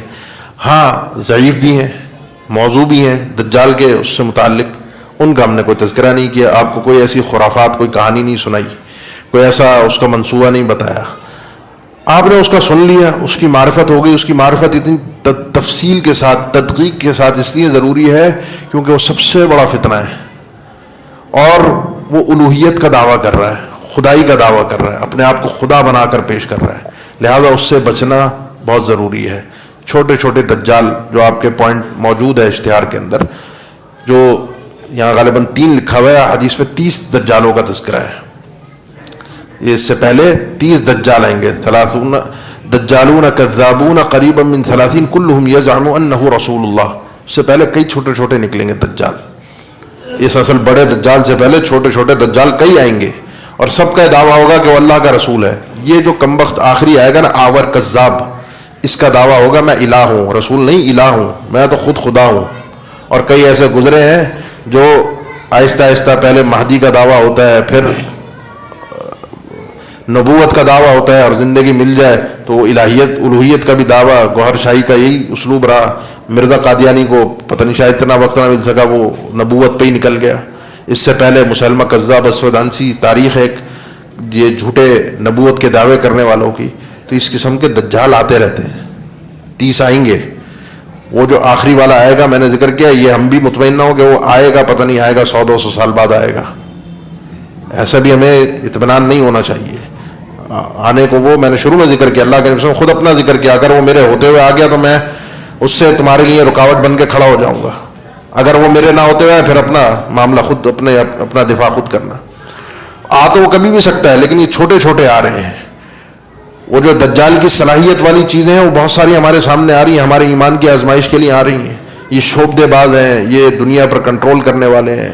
دنیا کی حرص اور لالچ ہمارے اندر اتنی بڑھ چکی ہے، حلال اور حرام کی تمیز مٹتی جا رہی ہے. انسان آگے بڑھتا جا رہا ہے. ڈالر شارٹ ہو تو دبا کے رکھ لو، سونے کے ریٹ بڑھ رہے ہیں اس کو محفوظ کر لو. میں نے ذکر کیا میرے بھائی عقل مندی کا تقاضا تو کیا ہے؟ یہ ڈالر کھا نہیں سکتے، یہ سونا کھا نہیں سکتے. اصل زندگی یہ کھانا ہے، اصل زندگی یہ پینا ہے، اصل زندگی یہ ہوا ہے. اس کے بغیر کچھ نہیں ہے. یہ روپیہ پیسہ کسی کام کا نہیں ہے. تو یہ سسٹم سے جو ہم ایک انداز سے گزر رہے ہیں، ہمارے ایمان کی آزمائش ہماری بھی ہو رہی ہے، ابھی سے ہو رہی ہے. ہم آزمائے جا رہے ہیں، اور ہم میں سے ہر شخص کتنا اس فتنے سے متاثر ہو رہا ہے، کتنا اس فتنے میں غرق ہو رہا ہے، کتنا اس فتنے میں آگے بڑھ رہا ہے. وہ ہم میں سے ہر شخص اپنے ایمان کا خود محاسبہ کرے. وہ آخری فتنہ تو جو اصل ہوگا دجال، اس سے تو اللہ ہی بچا سکتا ہے. ان فتنوں سے بھی ہمیں اللہ محفوظ رکھے. اللہ ہی حفاظت کرنے والا ہے. اللہ پر بھروسہ کیجیے، اللہ سے دعائیں کیجیے. ان نمازوں کے اندر خاص طور پر اس دعا کا اللہم انی اعوذ بک من عذاب القبر ومن عذاب جہنم ومن فتنة المسیح الدجال ومن فتنة المحیا والممات. اس دعا کا خصوصی اہتمام کیجیے. ربنا آتنا فی الدنیا حسنہ، جامع ترین دعا ہے اپنے لیے، اپنی اولاد کے لیے. یہ جو خاص مواقع ہیں دعاؤں کے، اللہ سے حفاظت مانگیے، اللہ سے سلامتی مانگیے. اللہ ہم سب کو فتنوں سے محفوظ فرمائے، خصوصی طور پر اس دجال کے فتنے سے. جو میں نے بیان کیا وہ اللہ کی طرف سے اللہ کی توفیق اور اس کی مہربانی تھی. وقت کوشش تھی کہ اپنے وقت میں بات پوری ہو جائے، پھر بھی کچھ وقت طویل ہو گیا. اللہ تعالیٰ آپ سب کا یہاں آنا قبول فرمائے. ہمارے یہ جو مسجد کی انتظامیہ ہے، ان کی طرف سے جو خدمات مسجد کی سہولتیں پیش کی گئیں، اللہ تعالیٰ ان کو بھی اس کی جزائے خیر دے. یہ جو نوجوان ساتھی ہیں چند جو محنت کرتے ہیں، کوشش کرتے ہیں، آپ ساتھیوں کو جمع کرتے ہیں، کسی نہ کسی کو ہر مہینے بلاتے ہیں، آپ سے ایک ملاقات ہوتی ہے، خاص انداز میں گفتگو ہوتی ہے. اللہ تعالیٰ ان بھائیوں کو بھی ہمت دے، توفیق دے، ان کی اس کوشش اور کاوش کو اپنی بارگاہ میں قبول و منظور فرمائے. آپ بھائیوں کا یہاں آنا بھی قبول فرمائے اللہ تعالیٰ اپنی بارگاہ میں. جو دور دور سے بھی آئے، جو ساتھی احباب قریب کے بھی ہیں، جو ہم نے سنا، بس کوشش یہ ہو، خلاصہ اتنا ہے، اللہ ہمارے ایمان کی حفاظت فرما دے. سلامتی کے ساتھ اس دنیا سے جب رخصت ہو، ایمان کی سلامتی کے ساتھ ہو، اللہ سے ملاقات ہو کامل ایمان کے ساتھ ہو. خاتمہ بالخیر جس کو کہا جاتا ہے، اللہ ہمارا فرما دے. ہمارے ایک بھائی ہیں، ان کی بھی طبیعت ناساز ہے، کل ان کا آپریشن ہے، ان کے لیے بھی دعا فرمائے. اللہ تعالیٰ ان کو صحت عافیت والی سلامتی والی زندگی عطا فرمائے. اقول قولی ھذا واستغفر اللہ لی ولکم، آخر دعوانا الحمد للہ رب العالمین.